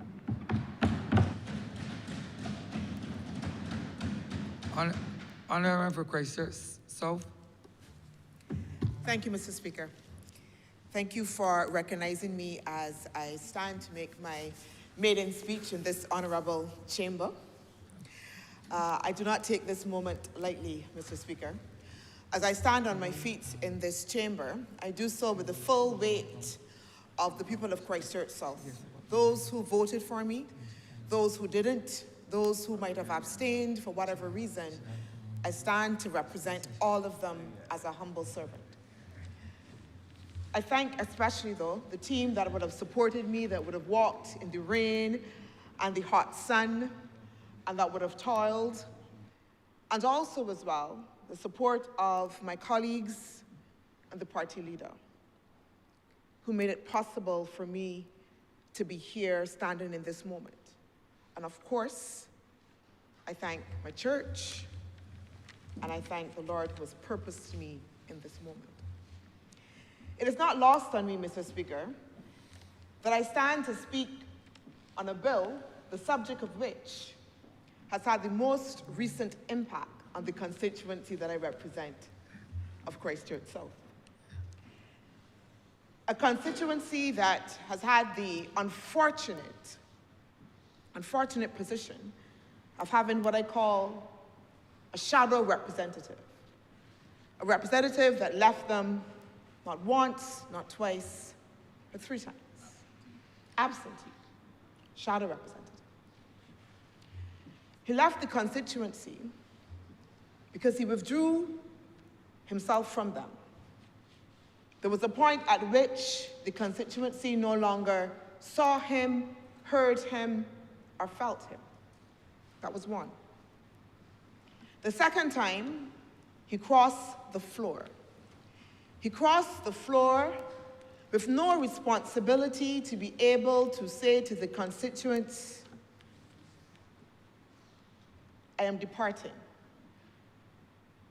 Didn't look back, didn't say a bye-bye, didn't say sorry, I love you, or I'm going. He left. And the third time, he announced that he will no longer be seeking the seat for Christchurch South, but he would be going to St. John. Left. No responsibility. When I started to walk in Christchurch South, Mr. Speaker, as a candidate, I was met with a wall of hurt in Christchurch South, an absolute wall of hurt. There was disappointment, disillusionment, frustration, and outright disdain for the political process. I met this lady, and she's become a pinpoint for me in my walk. And I beg your indulgence, Mr. Speaker, as I use the dialect that she greeted me with. At the time that I met this lady, I was not asking for a vote. I was actually in the process of my nomination. And she said to me, you can't come here asking me and begging me. She said to vote for you. For that party is what she said. You cannot come from that party. She had voted once in her whole entire life. One time, a mature woman. And she had voted then for the then representative. You can't come here from that party.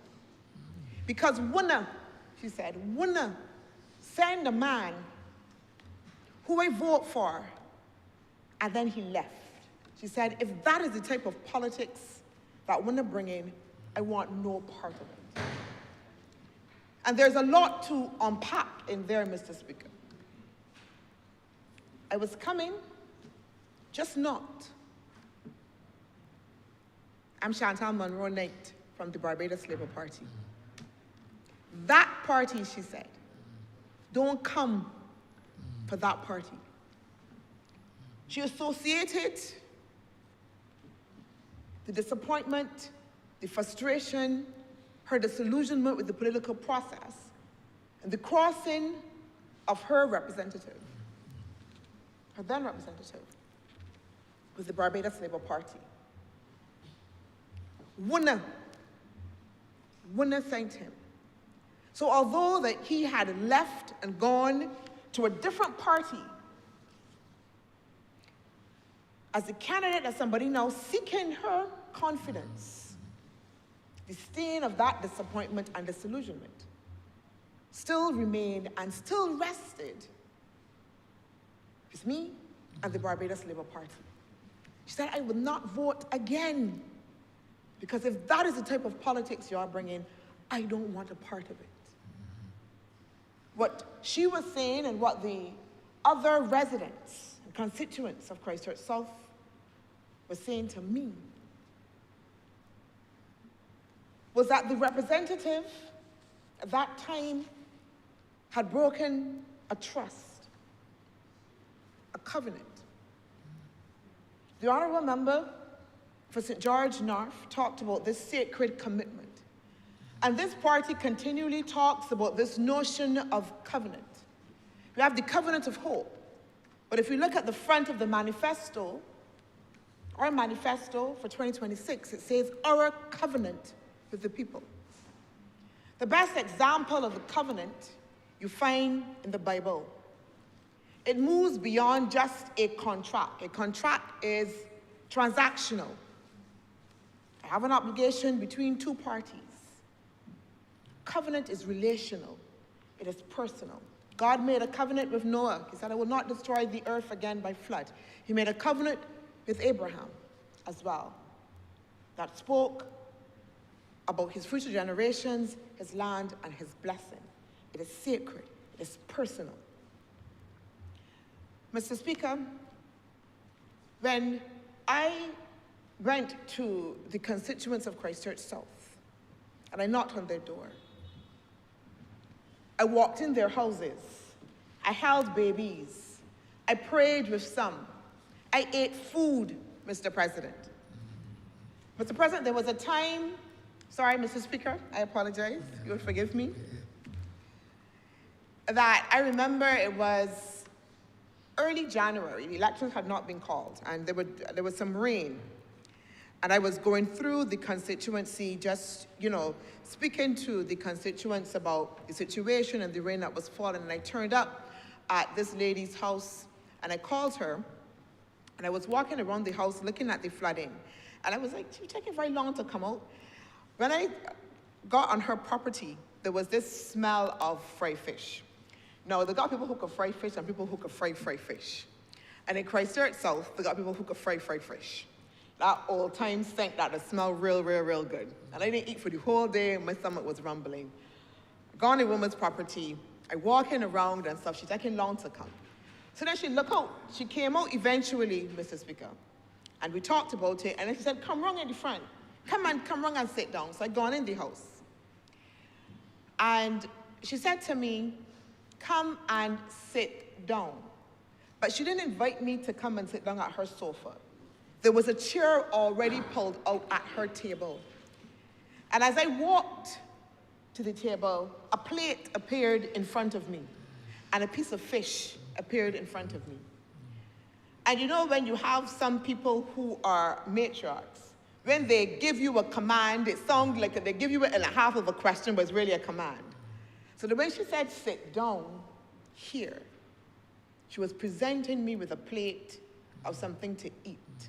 And the only thing she then asked me, really that was a question, you want the bread toasted or not? That was the only question, Mr. Speaker. So when you sit in people's houses and eat their foods and hold their babies and hold their hands, Mr. Speaker, when I turn up at a funeral and cry with the family, not crocodile tears, because that person has become part now of my family, that is not a contract. That is covenant relationship. That is family. And so the repudiation of that, when that representative that becomes family crosses the floor with little responsibility, it creates a fundamental rupture in a covenant. You rip it up, you tear. But it is not just surface, because very much it becomes heart. Because if you become family, and your family leave you, and your family ain't look back at you, and your family ain't there for you, you take it on, Mr. Speaker. You feel it inside. As much as you want, pretend, you feel it when family does that to you. And so very often, we talk about this notion of crossing the floor in a procedural way. And, you know, we talk about, you know, the person crossing the floor for power or for pension and all of these things, and this you know, discussion about constitutionality. And all of that might be very well part of it. But fundamentally, Mr. Speaker, fundamentally, it is that rupture for the people that that person has created. And for me, Mr. Speaker, this bill creates a conscience. It creates a conscience for the representative. It creates a responsibility that should have been there anyhow. But sometimes we have to legislate things, and this bill legislates that, fundamentally. And for me, there was no better demonstration of the democratic principle in this bill, because it keeps the power within the hands of people. And as a country, as a republic that is on a journey to ensure that it matures its democracy, keeps it true and keeps it sound, Mr. Speaker, this bill fundamentally does that. This bill fundamentally says that if you philosophically have decided that you will cross the floor and create that rupture, that as a measure of repair, that you will come back and seek a true mandate from the people. We put the power for representation, in that case, in the hands of the people where it should belong. Because to do otherwise, to contend with a situation otherwise, says that that person retains the power for themselves. And I don't know that a maturing democracy, Mr. Speaker, can contend with that or should contend with that. Mr. Speaker, you know, it's interesting. As I listened to all of the contributions today, in particular, the contribution from the Honourable Member from St. Philip North. And it was just interesting, because you would hear comments that would suggest that this bill is about ensuring power, that this bill is about making sure that people don't speak, And this bill is about a prime minister who's a dictator. Mr. Speaker, the honourable member for St. Michael Northeast is not in her seat, the honourable prime minister. But I would say to you that tomorrow, the honourable member for St. Philip North, and I can say that without any apology and with surety, that next week, she will still be in that seat. Because I understand the philosophy of the party that I am a member of, Mr. Speaker. When I put myself up as a candidate and I knocked on doors, there was no uncertainty that Chantal Monroe Knight was coming as a representative for the Barbados Labour Party. I wore my red shirt and my color proudly. The honourable member for Christchurch West talked about support. The honourable member for Christchurch West sent his people to my camp to help me. That is support. When I was at my spot meetings, Mr. Speaker, I talked about the record of the party. When people met me in the constituency that had concerns, they asked me to defend the record of the party. The record of the party. It was the record of the party, the history, the philosophy of the party that I stood on as I presented myself as a candidate, as I asked the constituents of Christchurch South to repose their confidence in me. What I brought to that was also a reflection of what I understood to be the philosophical leaning of this party. That as I said to the constituents of Christchurch South, that I am a representative that will turn up, Mr. Speaker, because I knew that that was part of the philosophy of this Barbados Labour Party, that you turn up for your constituents. When I said to them that I will work hard for you, that is part of the philosophy of this Barbados Labour Party. The honourable member for St. Michael Northeast, Mr. Speaker, as Prime Minister, they can't do nothing less than work hard and represent. When I have said to them that my plans are to ensure that the people within the constituency are empowered, that is a mandate and an understanding that I took from the party that I stand with pride to also represent. And so if there is a rupture for that, if there is a rupture of that, Mr. President, then it can only be that I go back to the people who gave me the mandate in the first place. So I'm fully supportive, Mr. Speaker, of this bill as a key tenet in building our democracy. As it relates to the matter of expulsion, which has generated much debate, Mr. Speaker, I might be of a different thought. Because if you don't want me, I go hard. If we have come to a point where the party has said to me, go long, where philosophically the party has said that my utterances, my actions no longer align with theirs, where they have said to me that they believe fundamentally that my representation of them, they no longer understand and appreciate, then fundamentally, Mr. Speaker, something has gone wrong. And I perhaps would have to be saying to myself that I no longer also as well understand that party.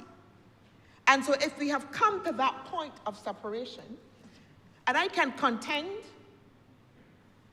with all due process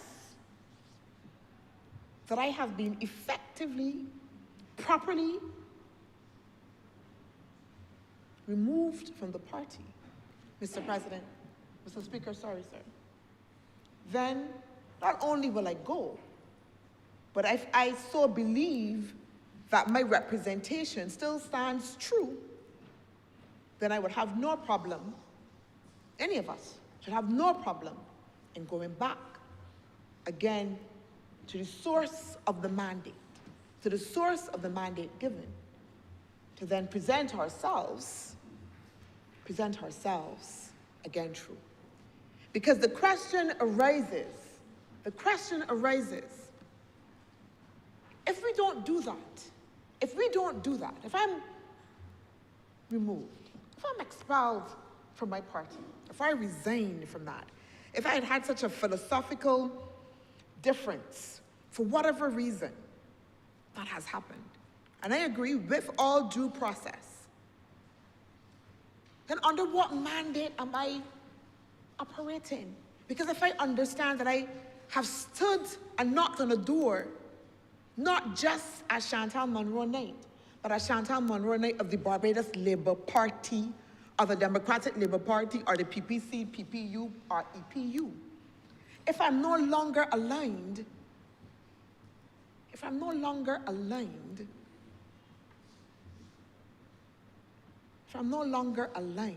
then where do I stand? And I would have to stand with a new mandate. Mr. Speaker, before I sit, I want to say to us, this Honourable Chamber, that the sense of disillusionment with the political process is something that we have to take up as something that we have to be able to manage as real. And how we confront that very practically for people is part of what people are also asking us to do. We say it very colloquially, people don't want a lot of long talk no more. They want action. They want a decisive way forward. They want us to show that we are true about our word. They want us to demonstrate that we can do the hard things. And that, more than anything else, that demonstration of doing the hard things even when it will be uncomfortable, even when it seems out of time, Mr. Speaker, is what is demanded of us in this moment if we are to make sure that we can reconnect and galvanize the hearts and minds of Barbadians who feel that level of disconnect. And Mr. Speaker, this bill is part of that reconnection for people. It is part of that demonstration for the people of Barbados. That as a government, that we understand, that we are cognizant of their reflection, that we want to be true to that democratic principle and ethos, that they remain the arbiters of the mandate that they give to us. I'm obliged, Mr. Speaker.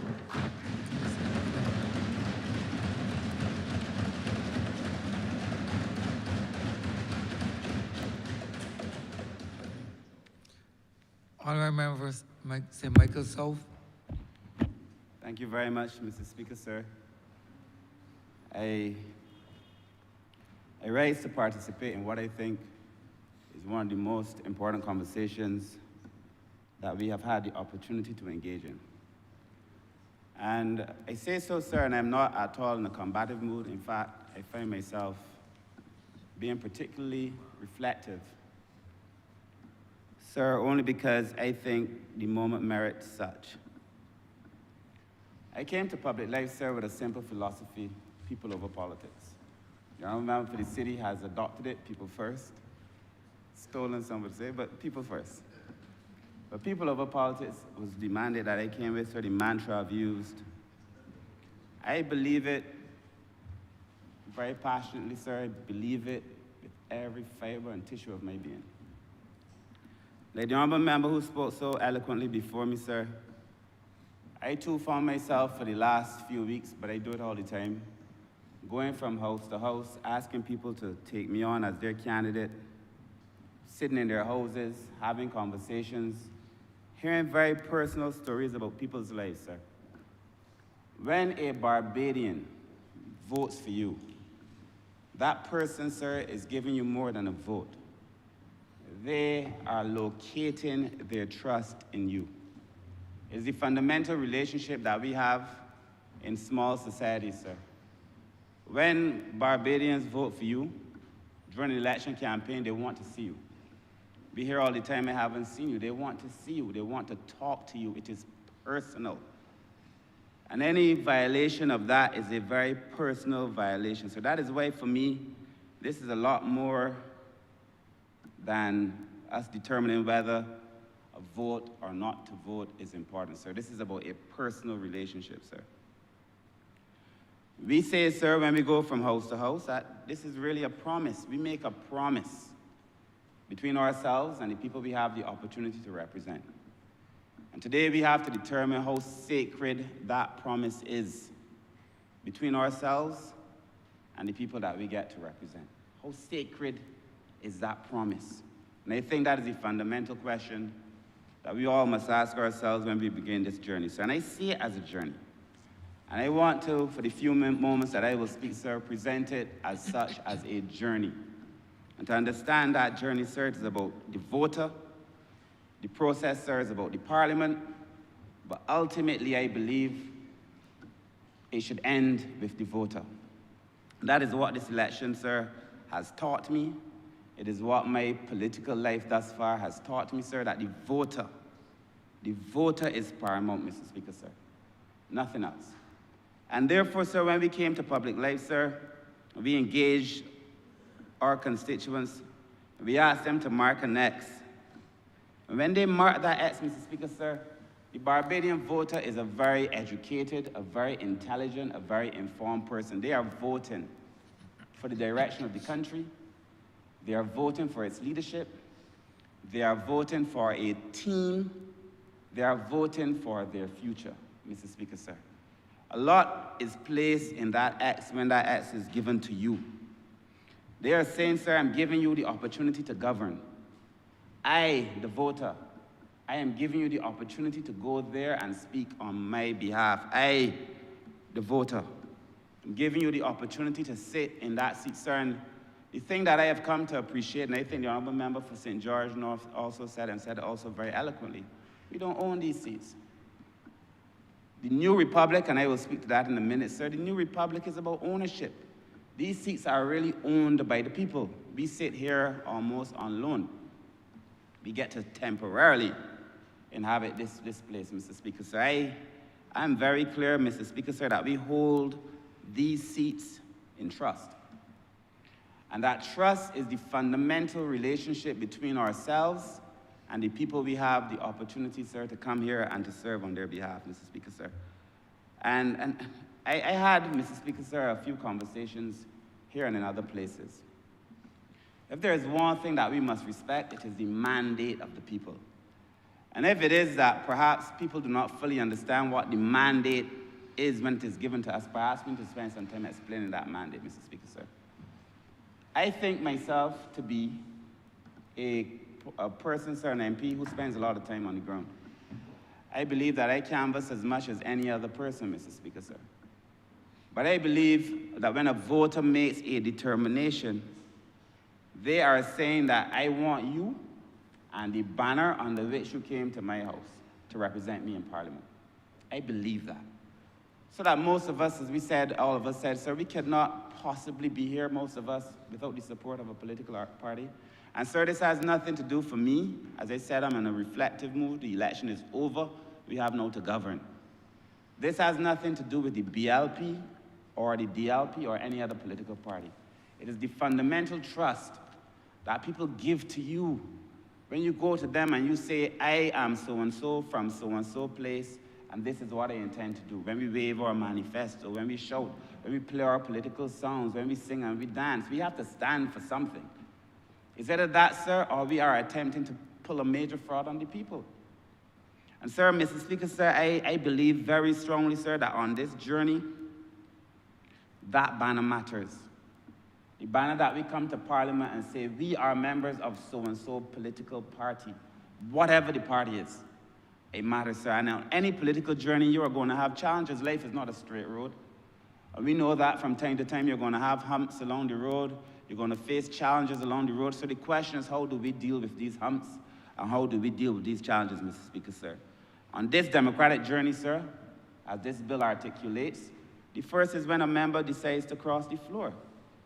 And something happens, perhaps in some cases, immediately after an election. Perhaps in other cases, it may happen a while after an election, but a member may determine that they want to change their political allegiance for whatever reason. But it is my view that when that political allegiance has changed, then the mandate has changed. The mandate given to you somehow, sir, has been affected. It must be. It is fundamental to the relationship. There is no way that your allegiance can change and you want to hold on to the mandate that you were given. That has to change fundamentally as well, Mr. Speaker, sir, and that the direction chosen by the voters is no longer the same direction that you were on. It is as clear in my mind as clear can be, sir. And if you want to do it, sir, as many men have done in this place, if you want to do it silently, sir, democracy, in my view, cannot change silently. You want to change it, go back to the people. Nobody has said that if you want to cross the floor, you can cross the floor. If you want to cross the floor, cross the floor. But go back to the people. If you determine you no longer want to be a member of a political party, that is fine. Go back to the people. And if the mandate changes, as is my view, as I just espoused, that the mandate has changed, then, sir, the people must be heard again. And so when it comes to the idea of crossing the floor, Mr. Speaker, sir, I believe very strongly that people should go back to the people. And I think the Honourable Member for St. George North also said it cannot be punishment. I do not see it as punishment. I see it, sir, as democratic renewal. This is fundamentally about strengthening our democracy, sir. No member should ever fear returning to the people that put them here, Mr. Speaker, sir. If you fear it, then it should say something to you about the way you have governed or the decision that you have just made, Mr. Speaker, sir. I understand that it may be inconvenient to have to go through an election, but that is democracy. We do it every 5 years, every 4 years. A democracy can sometimes be inconvenient. You know, Mr. Speaker, sir, one of the better conversations I had during the course of the election, permit me to say, I don't know if you would mind, David Commission. One night we had a conversation about the meaning of our new republic. What does the new republic hold for Barbados? And we had a very long and interesting conversation about the need for Barbadians to feel they own something. They own a piece of the rock, whether that is in housing. They own, sir, the monies that have been saved by this government, sir. That is why you find the Prime Minister is giving back, and the government is giving back to the people because they own it. It is their ownership. We cannot legitimately claim that the persons put us here really own these seats, Mr. Speaker, sir, and we are afraid to go back to them. And the new republic must say to the people, when people that we have put in high office have determined that they want to do something contrary to what it is that we've asked them to do, that they locate themselves on the ground, face a ballot, and face the people that put you here, Mr. Speaker, sir. I feel the same about the political parties. This might be a harder question for some. It may be perhaps, sir, a difficult moment for some, and I understand it.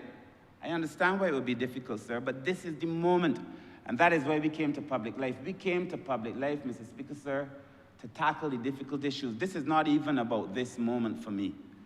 And it's not whether somebody had already crossed previously or not. This is the right thing to do as part of our new republic, Mr. Speaker, sir, to make sure that people feel that they own,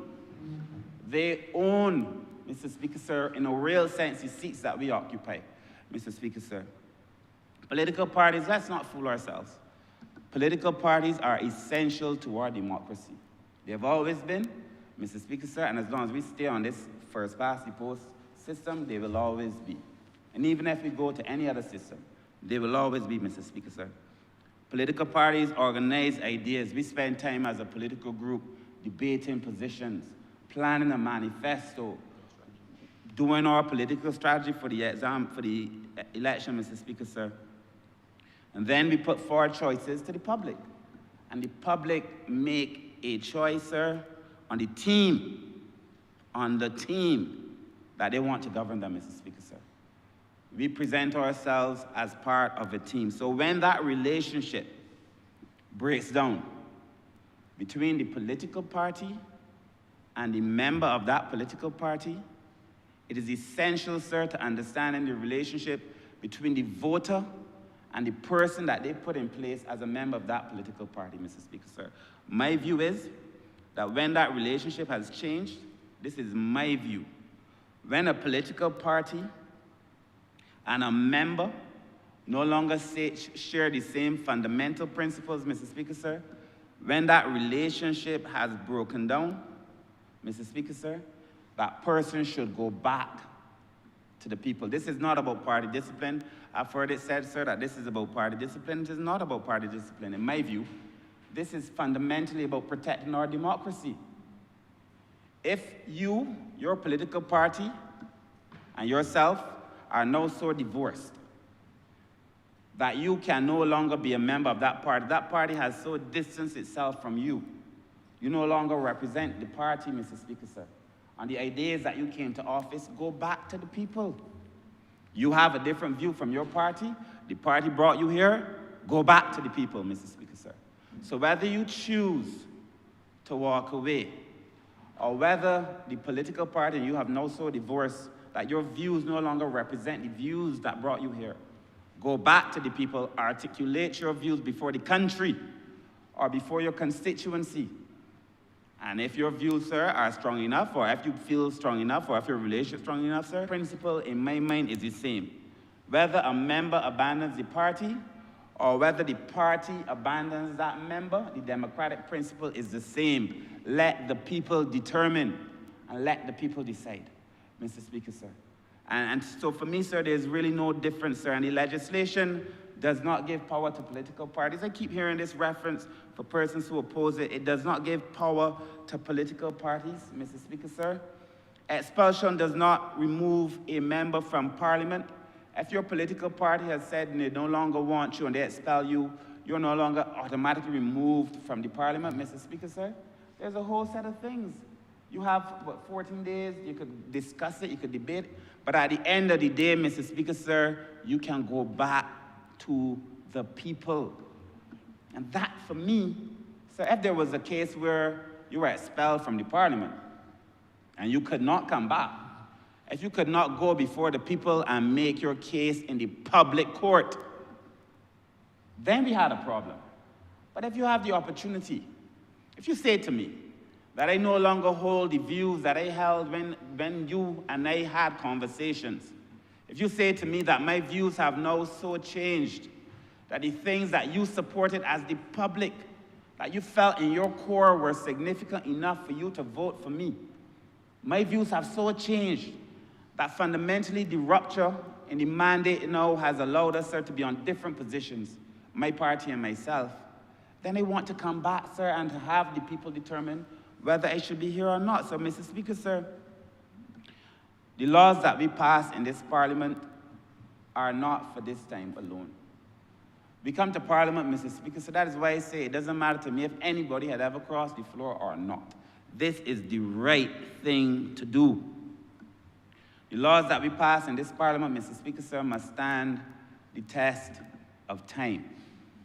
And I also feel, Mr. Speaker, sir, that all these things must also stand the test of reasonableness. Is it reasonable for me to assume that if my party and myself are so divorced that the party has found it necessary to expel me, that my views may no longer reflect what the people, when they made their choice, elected me on, Mr. Speaker, sir, is it reasonable for me to say that I should stand here, having changed my views entirely, so that the party and I have gone separate ways? Should I stand here without the mandate of the people, Mr. Speaker, sir? And any of us, Mr. Speaker, sir, who would wish to have it that way, we are violating the fundamental trust that I began by articulating. It is a trust. Barbadians vote for you, they trust you, they bring you into their house, they sit with you, they let you hold their children. Mr. Speaker, sir, they tell you things they don't tell their spouses. Mr. Speaker, sir, this is a relationship. And we are saying in this parliament, Mr. Speaker, sir, that we respect that relationship, Mr. Speaker, sir. And good legislation cannot, it should not, and it must not protect power. Good legislation must protect people, and it must protect our democracy. And I support this legislation, sir, because I see it as good legislation that protects our democracy, Mr. Speaker. So I began, as I close, by speaking about trust. We don't get to own that trust forever. You don't get to violate people and think that you have a sovereign right to own their trust. Mr. Speaker, sir, if you want to walk away from it, walk away from it. That is fine. But then the responsibility should be on you to go back to the people and have the people make a determination, Mr. Speaker, sir. So every democratic journey should begin with the people, Mr. Speaker, sir. You make a choice, you choose to cross the floor, let it end with the people.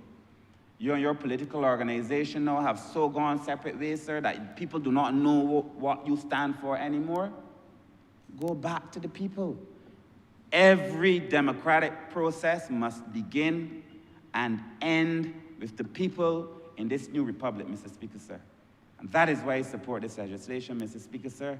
And I support it, Mr. Speaker, sir, because I know it will do well for the people in this country. And the Barbadians who are listening to the sound of my voice, I ask them to look at the bill, sir, to ask themselves, sir, if they do not think they should have a say in who sits in a particular space when that person has either changed their mind on that person for whatever reason, Mr. Speaker, sir. We are giving the power to the people. This is such a simple and, I won't want to say beautiful bill because the word the beautiful bill idea is a bad one. But this is such a beautiful piece of legislation, Mr. Speaker, sir, because it puts power back into the hands of the people. With those few words, Mr. Speaker, sir, I'm obliged.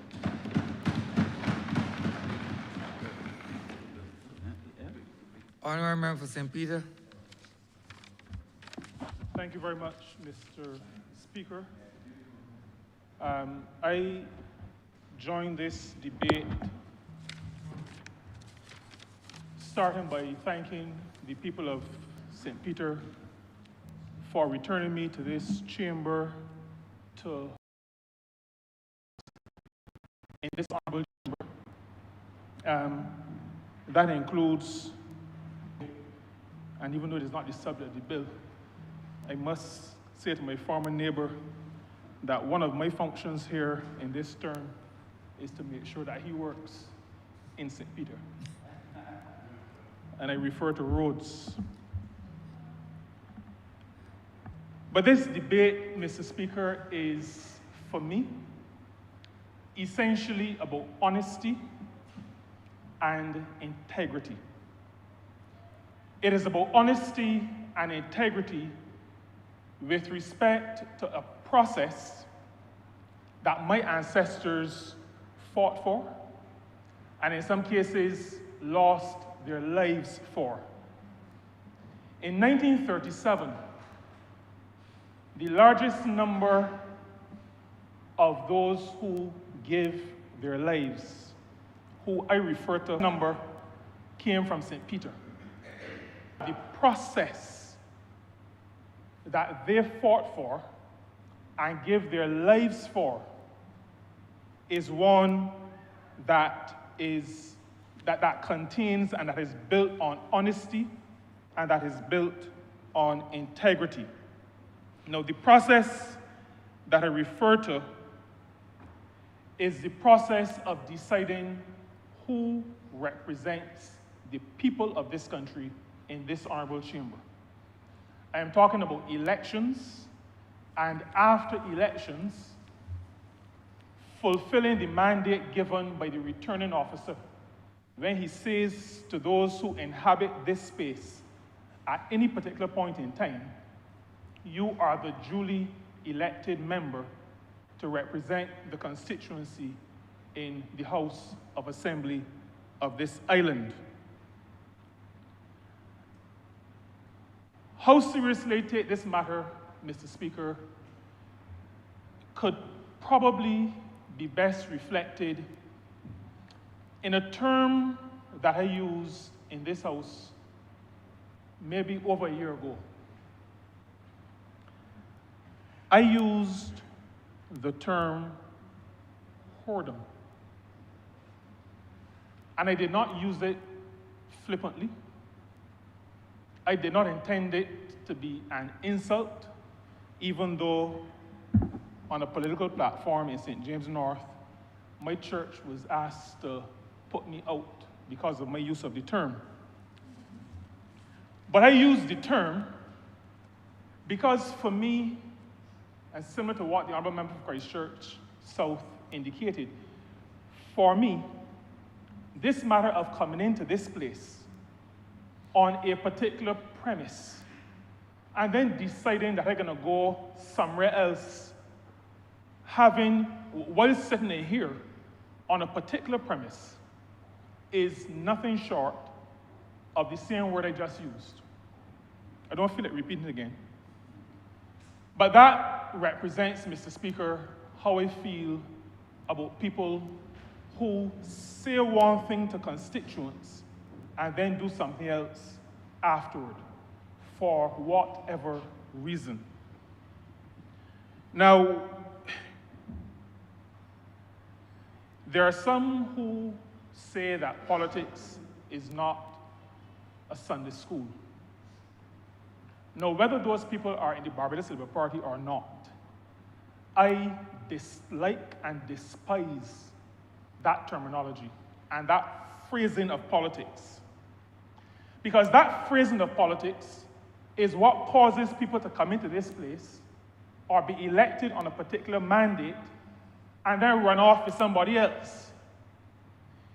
We have to take politics out of the realm of what people consider to be the nasty, the stink, the dishonest, all of those things. We have to move politics from there. I want decent, or at least half-decent people to be in this place. I do not want people in here who feel that they have to be nasty in order to inhabit this place. We have had too many decent people in Parliament over the years, ever since, as a matter of fact, even before suffrage. Because one of my predecessors, Mr. J.T.C. Ramsey, a former chairman of committees, first trustee of the Barbados Workers' Union, came to this place before suffrage. And he came not dressed as the Honourable Member for St. Michael East. He came in his carpenter overalls. But I say that to say that we have had good people in this place. We have had decent people in this place. Anything that we can do now in 2026 to make sure that we uphold the legacy of those decent ones, we must do. We ought to do. We owe it to those who come after us to make sure that this place is a place of high standard, a place of integrity, not a place inhabited by perfect people, but like Christians would often say, a place that have people who are pressing on the upward way, who want to do better. And we have a responsibility, and the reason why I support this bill so strongly, and support the idea behind the bill so strongly, is because I believe that that responsibility ought to be taken very, very seriously. Now, we get involved in politics, and I get a little passionate about the matter of decent people because the second or third day that I canvassed in 2015, when I first became a candidate, after asking a constituent in Brevettor Hall North for her support and for the vote, as I stepped down the step, she said to me, she knows me, she knew my parents, at least my father. She said to me, but Mr. Jordan, why a decent fellow like you gonna get involved in this politics thing? She said that out of concern, because in her head, somewhere in her head, those involved in politics are not decent people. Now, I am not in a position to judge the motives of the two persons who crossed the floor during the period of time that I have been in this place. I will not try to figure out why they did what they did. I've heard them say things, but I'm not going to make a judgment on it. What I say, though, is that when every one of us who comes to this place go to constituents, we give our names, we indicate the political organization that we are representing, and we ask for their support, and we ask for their vote. That is what we do. We present to people a platform upon which we are asking them for support, a platform on which we're asking them to give us their vote when voting time comes. And the matter of political parties, I use the word political organization just now.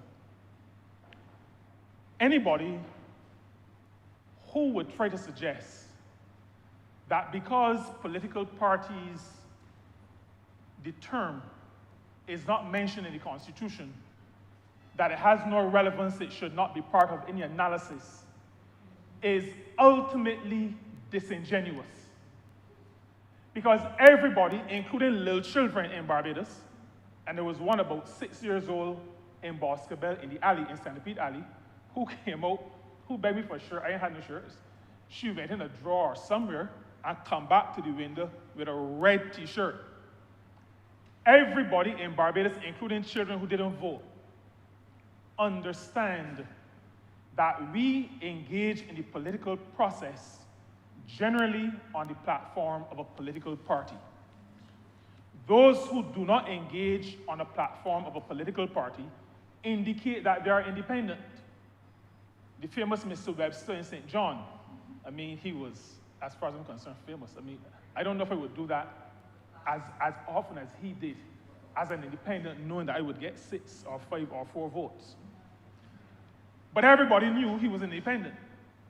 They knew which party Arabar was on. So that to say that we ought not to include political parties in the consideration is disingenuous. Because a thing is not represented in words does not mean the thing does not exist. It does not. And if our deliberation as a country, particularly in the political process, is to mean anything to those who are outside of this place, then we're going to have to engage seriously, and we will have to engage in that debate honestly. We engage with constituents asking for support on the basis of our affiliation with a political party.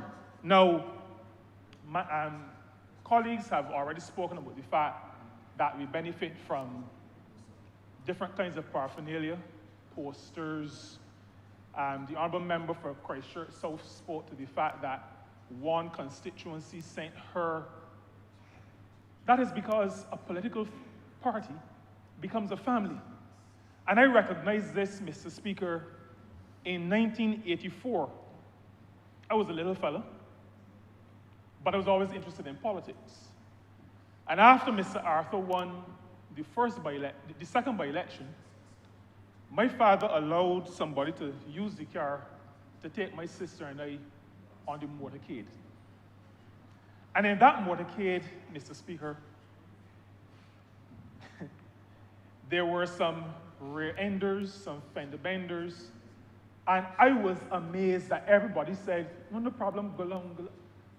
I realized then that political parties were real and that they represented important relationships for people who are members of the parties.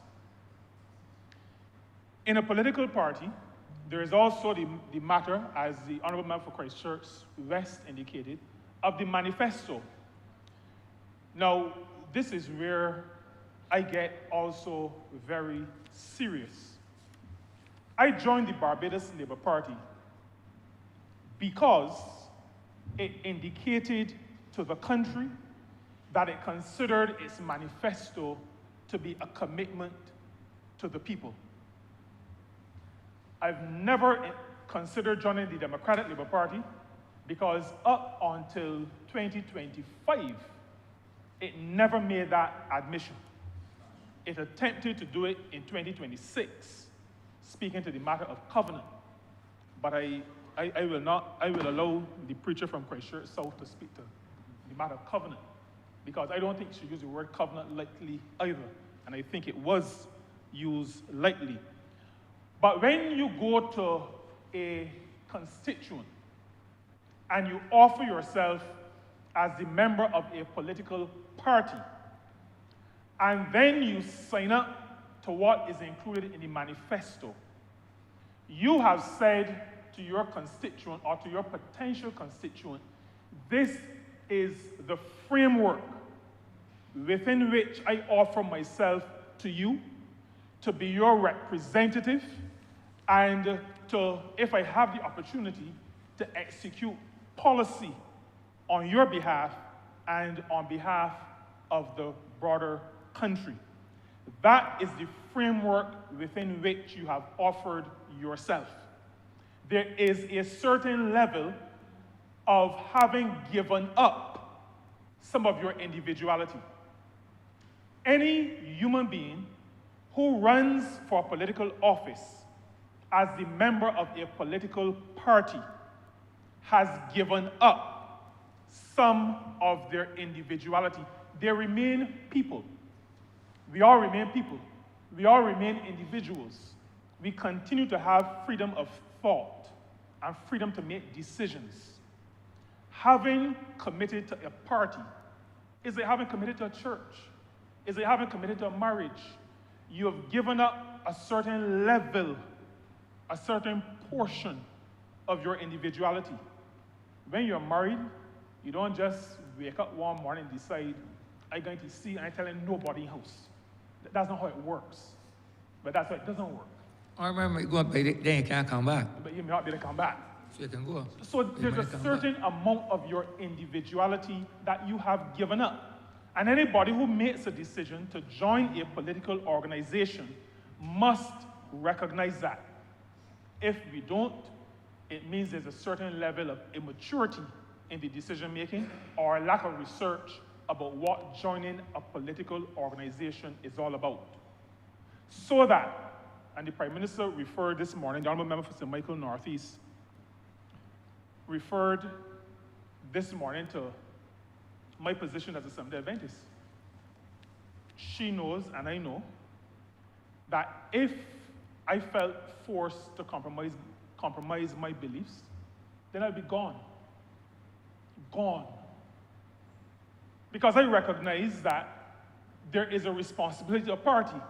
And if there is a challenge, then the responsibility is on me to go, not to bend the party to suit me.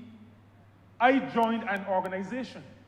If I get to the point where I can't live with what is going on, then I have to go. It also happens, and I must say this, at the level of boards in churches. If you are the member, at least in some Adventist church, if you're a member of the church board, when the board makes a decision, so I'm talking about a religious institution, when the board makes a decision after discussing and taking a vote, every member of the board is bound by the decision. If you feel strongly about the decision, If it has gone against your principles, your responsibility is to resign your position. In the political arena, if there is a falling out of whatever type, and you believe that you no longer can live with the commitment you made to your constituents, because that is where the commitment has been made. You have made a commitment to your constituents. If you feel you no longer are able to honor your commitment based on the framework within which you offered yourself, then you must go back to them and say, I can no longer be the person I told you I was going to be. Because those people now have gone off in a different direction.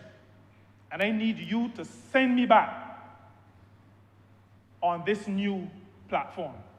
And so, Mr. Speaker, the matter of decision-making by those of us who inhabit these hallowed spaces is one that we must take very, very seriously. Now, I spoke to what we say when we go to houses. I spoke to the manifesto. I also must speak to the fact that one of the areas in which we operate is the matter of the leadership of the political organization. My father told me many years ago, everybody has always been supporters of the Barbados Labour Party, but my father told me that in 1976, I was canvassing for Mr. Barrow. And he said that because as a little boy, I could only remember buzz phrases. So apparently he said I was walking out around the house and wherever I went saying, "Tick, dipper, tipper." This phrase was keep, dipper, skipper. Those who ran for the Democratic Labour Party in 1976 ran not just as individuals, they ran as part of that political institution, but they also ran as persons who were following a leader in Errol Walton Barrow. The slogan was keep, dipper, skipper. So that you do not come to this place on your own steam. You argue your case based on the fact that you're a member of the political organization. You support a manifesto with policies that speak to what you're going to do when you get to this place, the legislature, but you're also operating to some degree under the leadership of a visionary leader. And that is why in 1994, this party talked about going with Owen. But I was real proud in 1994 because with my MP from Rose like me, but that is how we fought the election. And then we were fighting the election also under a banner more recently, Mia Cares. So that we have to be very clear as to what brings us to this place. What we have presented ourselves as to our constituents. So that when we talk about either people first or people over politics, for me, this is about honesty, and this is about ensuring the integrity of our electoral system. If we cannot continue under the rubric or within the rubric that we have shared with people, that they have made their decisions based on, because they have made decisions based on you as an individual, based on the party you represent, and based on the leadership of the party that you represent. And so we are not here on our own steam. Besides the fact that God is the one who gives us the strength and all of that, we have come here within a certain structure, within a certain framework, and we have presented ourselves to the people within that rubric. We have to be honest, and if we cannot continue within that framework, we have to get a new mandate. Now, I want also to say, and the final couple of things I'm going to say, we have to be careful about our democratic process. Across the world today, the 24th of February, there are people who are looking at famous democracies and wondering how did they get to where they now appear to be. Why does it seem as though democracy, what we style Western liberal democracy, why does it appear that it is falling apart? I posit, Mr. Speaker, that strong democracies require strong institutions. Strong democracies must have strong institutions, and strong institutions will only exist if there is discipline. Indiscipline wrecks personal relationships. Indiscipline wrecks family relationships. Indiscipline wrecks work situations. Indiscipline wrecks religious institutions. Indiscipline wrecks political organizations. And organizations will only be strong if there is discipline in the organization. And these institutions include, obviously, political parties. But beside the requirement for strong institutions, strong democracies also require integrity. Integrity is what makes the political process sustainable. Otherwise, chaos reigns. Otherwise, everybody break for themselves. Integrity is necessary. Principles are important if democracies are to be strong and to remain strong. And so, that integrity includes the matter of commitments made to constituents. And we talk a lot about apathy, people not coming out to vote. Well, people ain't coming out to vote if the field politicians come in and telling them one thing, and then 2 years after doing something else, or 2 weeks after doing something else. That will turn off anybody. Nobody really likes liars. You cannot go to people, misrepresent, and expect that people will stay engaged in the process. It will not happen. And so strong democracies require integrity. It does not require perfection. And I want to be clear about that. I'm not talking about perfect people inhabiting this space. We say from time to time that perfection is in the realm of the divine, but it requires and demands integrity. Strong democracies also require that the will of the people be respected. And that is at the core of this Constitution Amendment Bill. The will of the people must be respected. That is why in Barbados, and in the United States, and in all other liberal democracies, it is important that when you lose, you say you have lost and you congratulate the winner. The will of the people must be respected. And that is why where the Democratic Labour Party placed this country for the first time, having to bring in external observers, was such an act of treachery. It was an act against the interests of this country, what they did that caused us to have to bring in those observers. Because we have had a tradition of respecting the will of the people. And if a democracy is to be strong, it must respect the will of the people. When people support a candidate who has presented themselves in a certain way, when there is a change in economics, in accounting, in law, it will be referred to as a material change. when there is a material change, you have to go back to the people who sent you originally.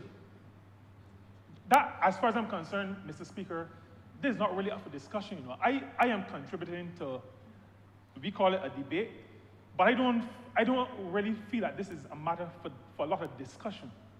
This is about being honest and having a level of integrity. But I recognize that as a representative of the people, I have to speak to the issues that people may raise. And so I contribute in that regard. This legislation does not stop me, you, or anybody from leaving the Barbados, well, not you. This legislation does not stop any of us from leaving the Barbados Labour Party. I can leave tomorrow if I wanted to. But I went to the people in St. Peter and told them, I am Colin Jordan, the candidate for the Barbados Labour Party. If I leave, I have to go back and tell them, well, I'm very sorry, I'm not independent, but I want you to support me because I'm a good fellow. That is required. You can't just walk away just so. That destroys democratic processes. And if allowed to continue, it will erode and ultimately destroy our democracy. Mr. Speaker, because I love our democratic tradition, because I love what we have managed so far to create in this country, because I believe that democracy must have integrity, commitment to people, reflect the will of the people. Because of all those things, I have absolutely no hesitation in supporting this Constitution Amendment Bill, commending it to everyone in this chamber, commending it to the people of this country, and saying that at this point in time, in 2026, our democracy demands this. I'm obliged to you. Honourable Leader Government Business. Thank you, Mr. Speaker. I want to start, first of all, by congratulating both of the honourable members that have made their debut appearance in this honourable place, both the member for St. Thomas and also my parliamentary representative, a member of Christchurch South. I also want to congratulate also all other honourable members who are here for the first time joining us and who have been able to convince an electorate that they are deserving of being able to represent the people of their respective constituencies. And Mr. Speaker, I've already thanked you and congratulated you for being returned as the now elected speaker from this place as well. As I listened throughout the course of today's session on this very important constitutional amendment, I could not help but remark to myself that perhaps this bill has given conscience to several of our members in this place. And I say that because, Mr. Speaker, oftentimes you will hear when members are speaking, whether it is like today on the beginning of the opening of Parliament, or whether it is even at the closing of Parliament, you will often hear that people are thanking the constituents who sent them to this place. Very rarely do you hear members speak to the political party that gave you the opportunity to serve. And today we've heard a bit of that, perhaps because of the nature of this particular constitutional amendment, where conscience has dictated that members recall the fact that the opportunity given to be in this place has not only come as a result of the voters of this country and certainly in their respective constituencies, but it has also come as a result of opportunities being granted to them by a political party. And I say that, sir, because when I started my political career, while I've spoken as a youngster on political platforms and perhaps always had an interest in politics, the reality is that the former leader of this party gave me the opportunity first to be in the Senate as one of two opposition members. And then from there, I had the opportunity to face the polls and become an elected MP. I also had, while I was a senator, the opportunity to serve on 3 statutory boards, gaining an understanding of politics and government, and to be able to understand service to people now from a completely different perspective. And I start there, Mr. Speaker, because what we are doing today, I believe, not only speaks to trying to ensure that this particular amendment to the Constitution recognizes the voter and the importance of the voter, but I believe it also signals as well a better understanding of the role that political parties play in us as members of parliament being in this place and being able to serve our country as well. In other jurisdictions, we have had a situation where, as we heard when the Honourable Prime Minister was introducing this bill, that others have gone further. Now, I recall that as leader of opposition business, and now as leader of government business for the last, I believe, 7 years, that there have been occasions where we have seen members not necessarily toe the line. And in other jurisdictions, when you don't toe the line, when you don't necessarily agree with the particular policy, the particular legislation, the leader of government business or through the political leader will usually enforce what is known as the whip to be able to get persons to toe the line. And we have found in this place, both from my experience as being leader of opposition business as well as being leader of government business, that throughout the years, while there has been a toeing of the line on some occasions, we have also seen another development where people have actually been able to speak their mind freely, going against the government's policy, going against the cabinet ministers who will get up and certainly support various pieces of legislation. And we have not seen people thrown out of this place because their views were contrary to what was being articulated by the person who was introducing the bill or other cabinet ministers. In fact, our backbench has had free rein to be able to say what they like and how they like over the course of both administrations, Mr. Speaker. And that has lent itself, especially when you have a 30 love on 2 occasions, now 3 occasions, it has lent itself sometimes to, you know, a little stern eye and a little cut eye from time to time by ministers because sometimes you're feeling a little fire from your colleagues. But the truth of the matter is that certainly within the party that I am a part of, it has also given us a certain level of freedom of speech to be able to articulate how you feel on certain issues. Some people might go into their feelings because people take a turn in them inside of this place. But for the most part, many of us get on with what we have to do. We appreciate that the people who sent individuals here, that they have a responsibility to advocate and to represent, because that is what the people sent you here to do. But we as a political party, and certainly as a government, has never victimized anybody because they shared a different view than what was the policy that was being articulated by the government, and certainly by this particular government of the day. We have seen a situation, Mr. Speaker, where, and I will single out the member for St. Michael East because I also feel that he's been the conscience of the Barbados Labour Party. He's been the conscience of this government for decades. In that sometimes his views, we all sit in awe, both in this place and outside, at the views that are expressed. Sometimes it gives us cause to pause, but we respect the views that the honourable member shares in this place. We may not always agree, but we've respected them.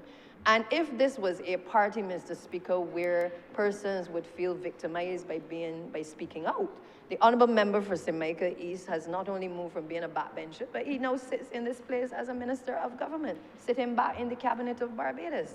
I believe that that speaks to the fact that this particular amendment to the Constitution, Mr. Speaker, first and foremost, is not intended to deal with those situations where people speak in this place about conscience. It is not intended to address the issues where there is dissent on the floor and people are upset about a certain direction that the government may be going in. It is not intended to censor the backbench. It is not intended to censor ministers. Indeed, we have had ministers indicate, certainly in this place, that their principles didn't align at the time with whether it was the party, the policies of the government, and they too have had the benefit of being able to resign because their principles didn't align, And we have allowed those individuals to come back and serve in this place.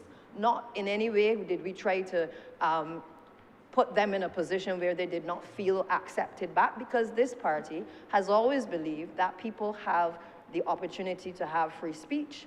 They have the opportunity to be able to say how they feel about a particular issue. And if they feel strongly about something, they are also free to resign, take a little time, and then whenever that time is right, to be recalled upon to be able to continue to serve. That is the government of which I am a part of, Mr. Speaker. It is part of a government that I'm proud to be a part of. So when people, I hear the criticisms about this particular piece of legislation as if it is intended to censor people, and I want to put on the table that in the time that I have certainly been in this place, the type of leadership that the Honourable Member for St. Michael Northeast has brought to this particular place has allowed us to have that freedom of speech in here, and certainly in the Cabinet of Barbados. It is not to say, Mr. Speaker, that we always agree, because we don't. And you are a member of the parliamentary group, Mr. Speaker, and you are fully aware that there have been times when voices are raised and positions differ from time to time. But when it comes to doing right by the people of this country, that is the one thing that continues to bind us and continues to allow us to make sure that we utilize the skill sets of the people around us. I am on record, Mr. Speaker, as always taking a position that we will not always find the talents in one particular political party, but that we have to be open-minded enough to know that we have to sometimes pull on resources across the political divide sometimes. We also have to be able to pull on regional expertise, and we have to pull on international expertise as well.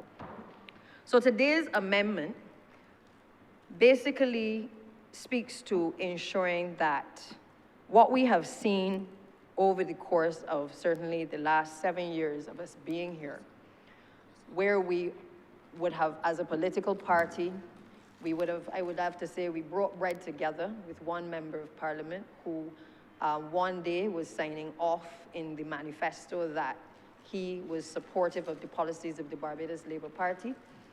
He would have mounted a political platform supportive of those same policies, spoken on all of our platforms and been supportive, but then found it fitting once we had won the election to cross the floor. It therefore meant, as the Honourable Member for Christchurch South spoke to earlier, that there is a lack of confidence by the electorate, yes, but there also is a lack of confidence that is also impacted in the political party as well, when we see these types of acts taking place. It didn't just happen once, Mr. Speaker, and we couldn't take any action at the time because we did not have any constitutional amendment. The electorate obviously dealt with that particular member in due course. But the reality is that on a second occasion, of which I will speak also from an intimate standpoint, because I happen to be a constituent in the parish of, the constituency of Christchurch South. And I was one of the persons who, in the previous election, would have voted for the Honourable Member for Christchurch South, the previous member, who then became the leader of the opposition, who crossed the floor in the dead of the night and became the leader of the opposition. And I, too, quite apart from being a colleague at the time, felt a level of disappointment from the party's perspective, but I also felt a certain betrayal as a constituent, because I recall on the last election when the Honourable Member would have run, leaving my constituency on election day and tearing up the road to try to get to the polling station in Dover to be able to vote for him with 5 minutes to go, because I understood that it was my right to vote. It was also my right to make sure that my colleague was also placed in a position where he could form part of the then Barbados Labour Party team. Mr. Speaker, the rest is history. The Honourable Member crossed the floor, did not indicate to any of us his intentions. I believe perhaps the writing was on the wall and perhaps we chose not to see it, because as leader of government business, I have made it very clear that when there's certain behaviors that you have to watch for in a parliamentary group, The honorable member had 2 cell phones, of which I only had 1 number. The honorable member at the time for Christchurch South also did not participate in the majority of our parliamentary group meetings, and therefore did not participate in anything perhaps except the Thorn Commission. And therefore, I believe while that writing was on the wall, again, despite the behaviors, as a political party, we neither sought to expel, we neither sought to discipline, we neither sought to go public, but we continue to make sure that the government of the day, for which we had all fought to become a part of, that we continue to look out for the people of Christchurch South. We made sure that we had a caretaker in place to be able to replace him and to ensure that we were going to continue, even in spite of his position, that we were going to continue to look after the people of Christchurch South until whenever the Honourable Prime Minister made the decision to be able to call an election. And I believe that the people of Christchurch South, including myself, made it clear by our votes in the last election, the fact that we would not be taken for granted by an honourable member who decided that he could ride on the backs of a political party, could ride on the backs of his colleagues in certainly the Christchurch constituencies and the wider Barbados Labour Party constituencies and the supporters, come to public office and then determine that he could then depart the party and cross the floor. Now, whether that was on principle, I cannot say, Mr. Speaker, because at the time, as I said, he didn't participate in anything to say that there was a differing view, that you could say, well, he does not stand on all fours with us, and therefore there was a sentiment expressed that he would perhaps cross the floor at some point in time. We were all taken by surprise, as was the electorate, as to the decision taken by that particular honourable member. So I want to set the record straight that this administration has had 2 instances of crossing the floor. 2 instances since 2018 that we have witnessed colleagues determine that because their principles did not align, or because they felt that there was more money by going on the other side to be leader of the opposition, or because their eyes were on a particular pension, that they would determine that they could entrench in themselves in the bosom of another political party to be able to draw on a subvention, to be able to make sure that they were secure. Not necessarily because the people who sent them there were telling them that they ought to leave the political party that had basically assisted them to get to to hold their seat in office. It wasn't because of that, because that was never made clear. And what perhaps burnt us the most was the fact that the honourable member, former member for Christchurch South, didn't even have the common courtesy and decency to be able to go back to the electorate, or even to his branch, to indicate to the people who would have come together and supported him, or even to the NEC, the National Executive Council of the Barbados Labour Party, or even to the Honourable Prime Minister, or even to his colleagues, of his intention to leave the Barbados Labour Party to cross the floor to go on the other side. Now, I am sure the jury is out as to whether he enhanced the debate in this place. I will not comment on that. But I believe that what perhaps was the nail in the coffin was that after crossing the floor, the honourable member then made it clear that he was now going to run in the constituency of St. John. And all of a sudden, he not only entrenched himself in the bosom again of the Democratic Labour Party, but he clothed himself in the philosophy of the late Errol Walton Barrow, and also became the greatest advocate for the policies of the Democratic Labour Party administration.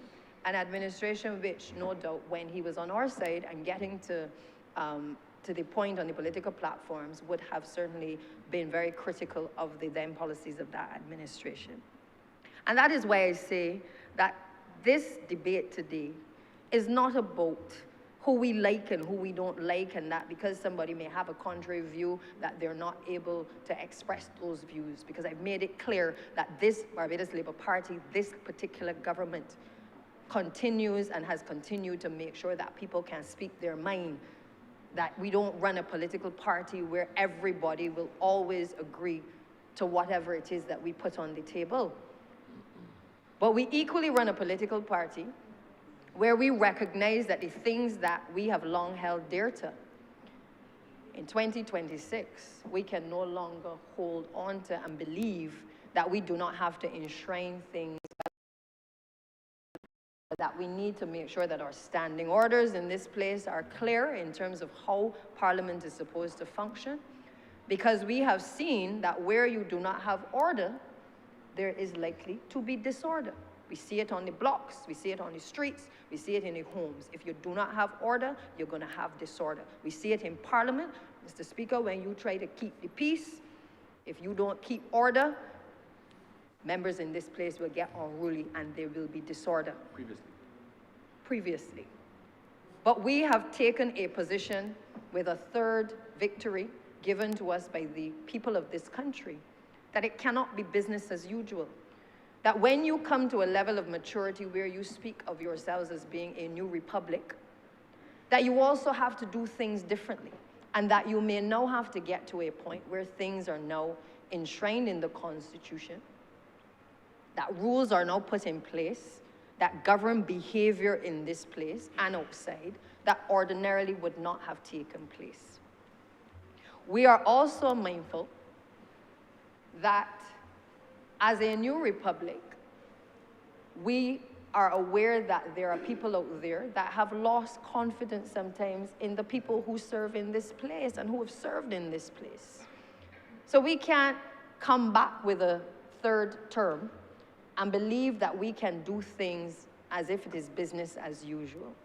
We recognize, Mr. Speaker, the challenges that as a representative you had as an elected representative of the people, serving in a position as the Speaker, that you could not speak on the behalf of your constituents in the position that you held. And this Barbados Labour Party and this administration took a position that we would correct that wrong to allow for you to be able to take your place as an independent Speaker and to give an opportunity to the current sitting member to be able to represent the people in a more fulsome way. We have not been afraid, whether it's been in the well of Parliament, to be able to reform this Parliament, to allow, as we get ready for the estimates, to have public officers coming into the well to be questioned, to be able to explain what is happening in ministries, to allow ministers to be questioned. We've not been afraid to do the things that may bring about reform. And there are a lot of other things that in this term will come to ensure that we are in a position to make the changes that are necessary to make Parliament more relevant to the people. There was a time, Mr. Speaker, when the public gallery used to be full. It has been a time for reflection for us as a government to make sure that what we do here in the name of the people, that people believe that we are actually doing the things in their name that they sent us to do. And therefore, why this particular amendment is so important is because while others will speak about how much money a political party has spent on you to get you here, the reality is that the people that sent you here must no longer be disappointed, because having entrusted you with the confidence to be able to represent them on a political party banner, not in your own right, but on a political party banner, that they must not be disadvantaged because you decide that having gotten here, you ain't got a ministry, you ain't got a pick, and therefore you ain't got a hearing, so therefore you feel that you can just cross the floor and go to the other side and then attack the then government of the day. We have taken a principled position that that is not the way that we intend to lead. That is not the way that we have envisioned a new republic. And it is not the way that we believe that the people of this country want us certainly to be behaving. And therefore, the amendments that have been made allow for persons who determine that they wish to cross the floor having been an elected member, not somebody who crosses over from one political party to the next, but who is an elected member, to ensure that through their leader of government business in this place, that the Speaker of this House is alerted to the fact of their intention or that they have crossed the floor. And therefore, a process then takes place to be able to deal with that particular individual. To the best of my mind, Mr. Speaker, we have not gone far enough, and perhaps in another decade, we may have a different view. But given the experience in the last 7 years, I firmly support the position that has been taken by this government to ensure that what transpired does not transpire again, to cause voters to believe that persons can just ride on the backs of political parties and come to office and cross the floor. It also makes us reflect on the fact, as members as well, as to how we got here. Because there are people who feel that all of their votes came from them. I've had a good majority, Mr. Speaker. I came from a situation of 10 votes. I won by 10 votes the first time I won. I do not labor under any impression that the votes that I have received in this campaign or in any subsequent campaign has come as a result of Santia Bradshaw, Mr. Speaker.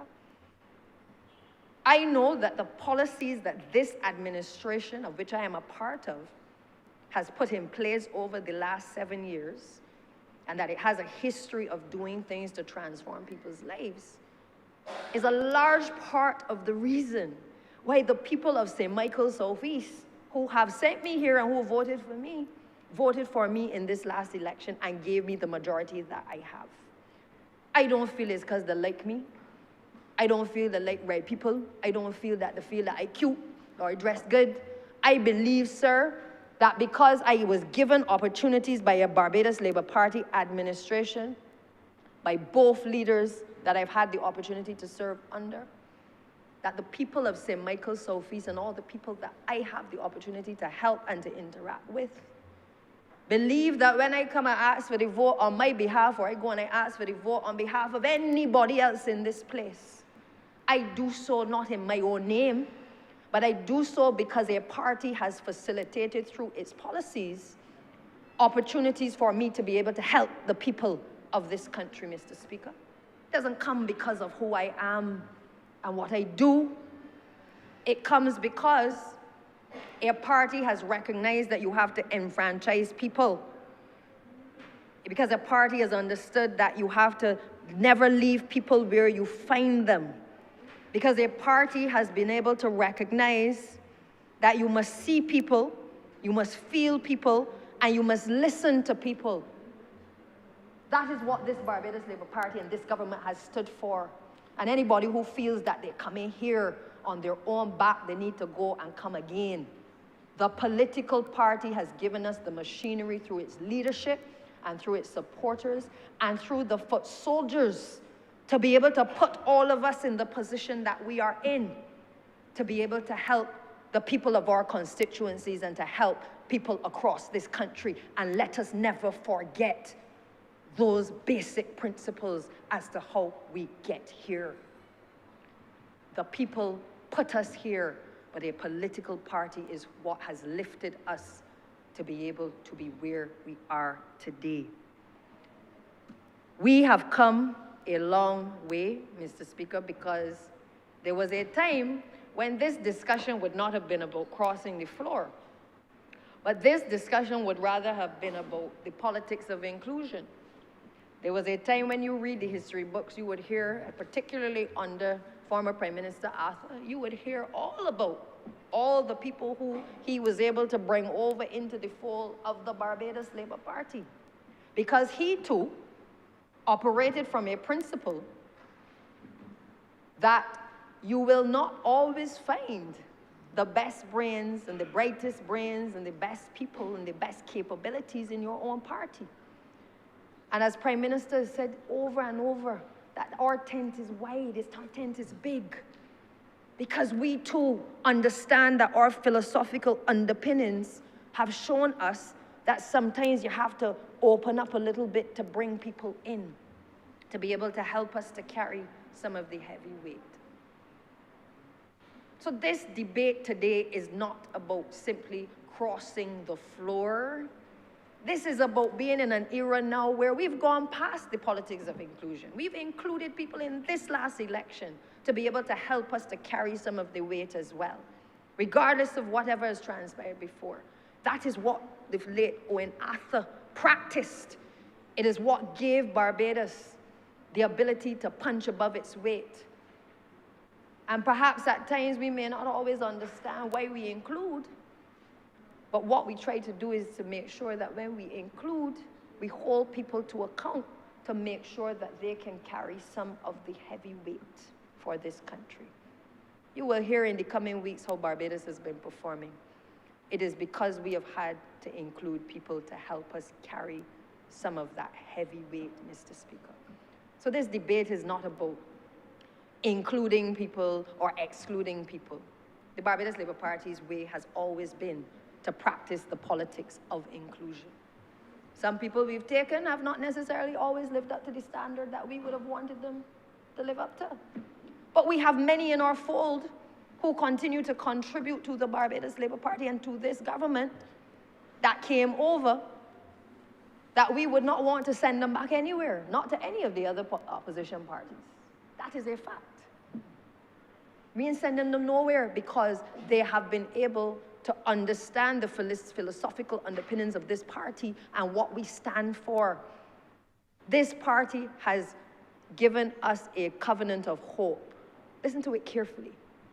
So we understand not just who we are and where we've come from, but what we are prepared to fight for. And this bill is about what we are prepared to fight for. So people don't come in here with their egos and believe that having climbed up on the backs of us and a political party that they can just cross the floor, disrespect the voters, disrespect the political party, and just ease the way in for a pension. That's what this bill is about. The Attorney General will deal with the issues later of some amendments to be made later to the legislation that have arisen in the course of this debate. But for the most part, we are clear in our minds that we will not allow, you know, they say you do it once, you do it twice, you ain't gonna get to do it again. Well, we ain't allowing the third opportunity to take place, where the confidence and the psyche of the Barbadian voter and even the political party is shaken as a result of people waking up in the middle of the night and determining that they can come in here and cross the floor at whim. I can go further, Mr. Speaker, because apart from being a constituent in Christchurch South, I can give you another piece of history. St. Michael Southeast has also seen the crossing of the floor as well. I got a crossover in St. Michael Southeast that is called the Hamila crossover, named because of an honourable member who represented St. Michael Southeast, who felt that he could cross the floor and from a BLP to a DLP and then come back to the Barbados Labour Party. This is our history. This is what this debate is about how the Barbadian voter views people in public life who they put in positions of trust, and then they breach that trust by changing sides. What perhaps was more hurtful in that situation was when that then honourable member, when he became a member of the Democratic Labour Party, was heard to say that when he was a member of the Barbados Labour Party, that he didn't vote for the honourable member in whose constituency he was a member of the party. These are the things that the amendment is about. Recognizing that while we are talking about crossing the floor in Parliament, we are also dealing with a situation where the psyche of the Barbadian public has been broken because people believe that being a part of something is more about them than it is about the people who sent them there or about the party that is invested in them, Mr. Speaker. That is why we are here today. And there are some who feel, well, you know, it depends on who the leader of the party will be and what their views may be that may lead to your expulsion. Well, as long as I have been a part of the Barbados Labour Party, let me talk about this expulsion thing. I have seen due process followed in relation to any concerns raised. We have had one expulsion in the Barbados Labour Party. One in the history of our political party. One expulsion. I was a young MP in this place, and I can say without fear of contradiction that both the General Secretary and the then political leader of the Barbados Labour Party did everything in their power to resolve matters with that particular member of the then Barbados Labour Party to no avail. Expulsion in a political party with a history as rich as the Barbados Labour Party is not something that is taken for granted. We have more lawyers in our bosom than any other political party, and they know about due process. They know about the administration of justice. You heard the Honourable Member for St. Thomas earlier speak about it. We understand procedure. We understand how to follow procedure to make sure that people have a fair hearing, that people have an opportunity to be heard, that there are no breaches of natural justice in the process of our making a decision in relation to something as serious as expulsion, Mr. Speaker. And despite members speaking out against the political party since that incident, you ain't had nobody else expelled. Even members who speaking here against the party and against the policies, nobody ain't get expelled. Nothing has come before the National Executive Council to silence anybody. It has never happened. And it is not to say that we plan for today, but we don't look at what's going to happen down the road. But that is why, even as we discuss the issue of this particular bill, I shared with members at our parliamentary group the history of the Barbados Labour Party, because you must not take for granted that you came in at the back end and you don't understand how you got here. That is not the way of a Barbados Labour Party administration. It is not the way of an administration led by the Honourable Member for St. Michael Northeast. It's never happened. I recall the late Owen Arthur, former Prime Minister and leader of the Barbados Labour Party, making allegations that when he disassociated himself from the Barbados Labour Party, that he believed that there had been some motion being put to expel him. The General Secretary of the party came out then and indicated no such thing had happened. Because regardless of his comments about the Barbados Labour Party losing its soul, the one thing that we were all sure-footed on was that we could tolerate the dissent, we could tolerate the criticism. We would never disrespect the legacy of somebody who gave us so much honor in their leadership while they were the leader of the Barbados Labour Party. Expel former Prime Minister Arthur?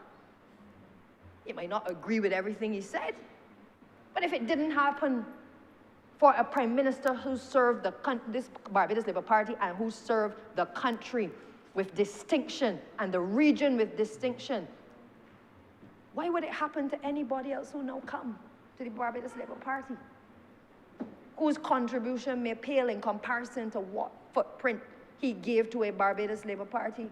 Well, I tell you, it can't happen under my watch. I will not sit in a Barbados Labour Party where people are expelled at will. Due process must take place, and this legislation ensures that that due process is followed. Because the information has to come from the person who is leading the party in terms of the business in this place. But you know, as I told the Honourable Attorney General, the funny thing about it is you don't even have to wait on that, because in today's society, as we have seen at George Street, from the time a meeting is held, the first thing you will see is something appearing in terms of correspondence on the internet. You don't even have to wait for the information to come that somebody has been expelled. You don't even have to wait for the meeting to be concluded, because that is the nature of the society that we now live in.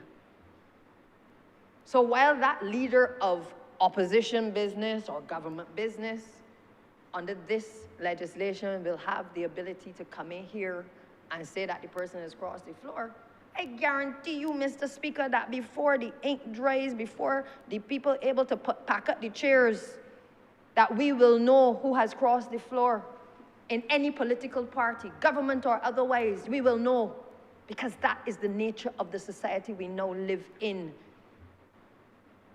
Even when people want to, before they even move, you get information. I don't know if it's the mosquitoes, the flies on the wall, or the body language, but you hear it. You hear it in the corridors, sir. Let us get real. This is not about the politician. This is about restoring the confidence of our voters who have lost confidence in many ways because they have seen this shifting and this sliding. And perhaps the worst crime is the people who get here on the party ticket and then determine that they're going to cross the floor. There are some who will feel that the ones who came across from the Democratic Labour Party, that is their intention. But this legislation protects that by talking it straight. Because it will stop anybody who believe that they can climb up the backs of the Barbados Labour Party to get here from believing that they can come in this place, which is the concern of not only Barbados Labour Party supporters, but Democratic Labour Party supporters, that they're not coming here to work, but that they're coming to see who can sit across from me in that seat, Mr. Speaker. But this legislation puts an end to that, and even on the Barbados Labour Party side who got plans for doing otherwise than coming here to do the people's business, we are sending a message to you as well of our intolerance of that behavior and the disrespect of Parliament, of the political parties, and the disrespect for the people of this country. So, Mr. Speaker, I think it is clear from all that I've said that I fully support this legislation. It is fitting that this is one of the first orders of business in this place, but as we get ready for estimates, I assure you that many of the pieces of legislation to vest properties in persons who are in the housing estates and to address the issue of expungement of convictions and to deal with all of the issues that have been affecting ordinary Barbadians, that we also have those high priority on the agenda. And in addition to that, we also, as the Prime Minister said this morning, the intention is to make sure that the Constitutional Review Commission is able to address the issues that are necessary, as well as parliamentary reform being able to take place. What I think, as I close, is particularly interesting as well, that I feel that the amendments in this particular bill speak for the first time to leader of government business or opposition business, leader of the political party in the House. And if you check the standing orders of this place, while political parties have appointed persons to serve in the position of leader of government business, it is neither entrenched in the Constitution, nor is it entrenched within the standing orders that that position can be found anywhere. So as I said earlier, when I was in the opposition, I served as opposition leader of government business. I am here in this place now as a member of the government. I serve as leader of government business. But if you pick up the standing orders of this place, Mr. Speaker, while I conduct my business, make sure that members are aware of what they have to do. There is nothing to be found in here specifically. And one of the things that we have said in this term that we will do is that our Standing Orders Committee will again look at modernizing our Parliament to recognize not only positions, but recognize the standards that must govern this place, the things that we have taken for granted. So this bill is not to be treated in isolation, but rather it is a part and parcel of a slew of reforms that we believe must now come to this place to be able to modernize and to transform the Parliament as we know it as well, and to bring back the integrity to those who choose to serve in public life. So I look forward, Mr. Speaker, to the amendments to the standing orders. I look forward to the parliamentary reform that is to come, because for too long, we talk the talk. We know what the customs and practices are. But what we fail to do often is to entrench it, where any person can pick up the documents and see why we got here and what the rules of this place are. As I stood by the renaming yesterday at the Sir Richard Cheltenham roundabout, and I did so with my father, who is a former parliamentarian, one of two that perhaps are as active as they are. It reminded me, Mr. Speaker, of why I have come to public life. I want to end as I began, because they always speak of service to people, and to giving back to communities, giving back to Barbados. That is why, certainly, Mr. Speaker, I have come to public life. But I will not be a part of a government that does not recognize the contribution that the political party has made and the party has made to us being in the positions that we are in. And I believe that what we must do is not only document in our standing orders the rules relating to the House, but to make sure that we tap into the brains of the people who served before so that history is not lost. Because those who come today must be aware of the backs upon whom we have climbed up to be able to get here, and that history is not distorted for the convenience of a few. Because sometimes principles only mean something when it is convenient for people to stand by them, Mr. Speaker. And with those few words, Mr. Speaker, I'm obliged.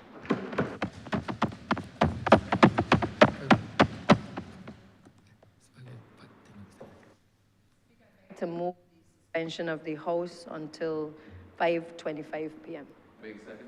The question is that this honorable chamber be suspended until 5:25 p.m. All those honorable members in favor, please say aye. Those against, please say no. We think the ayes have it. This honorable chamber stands suspended until 5:25 p.m.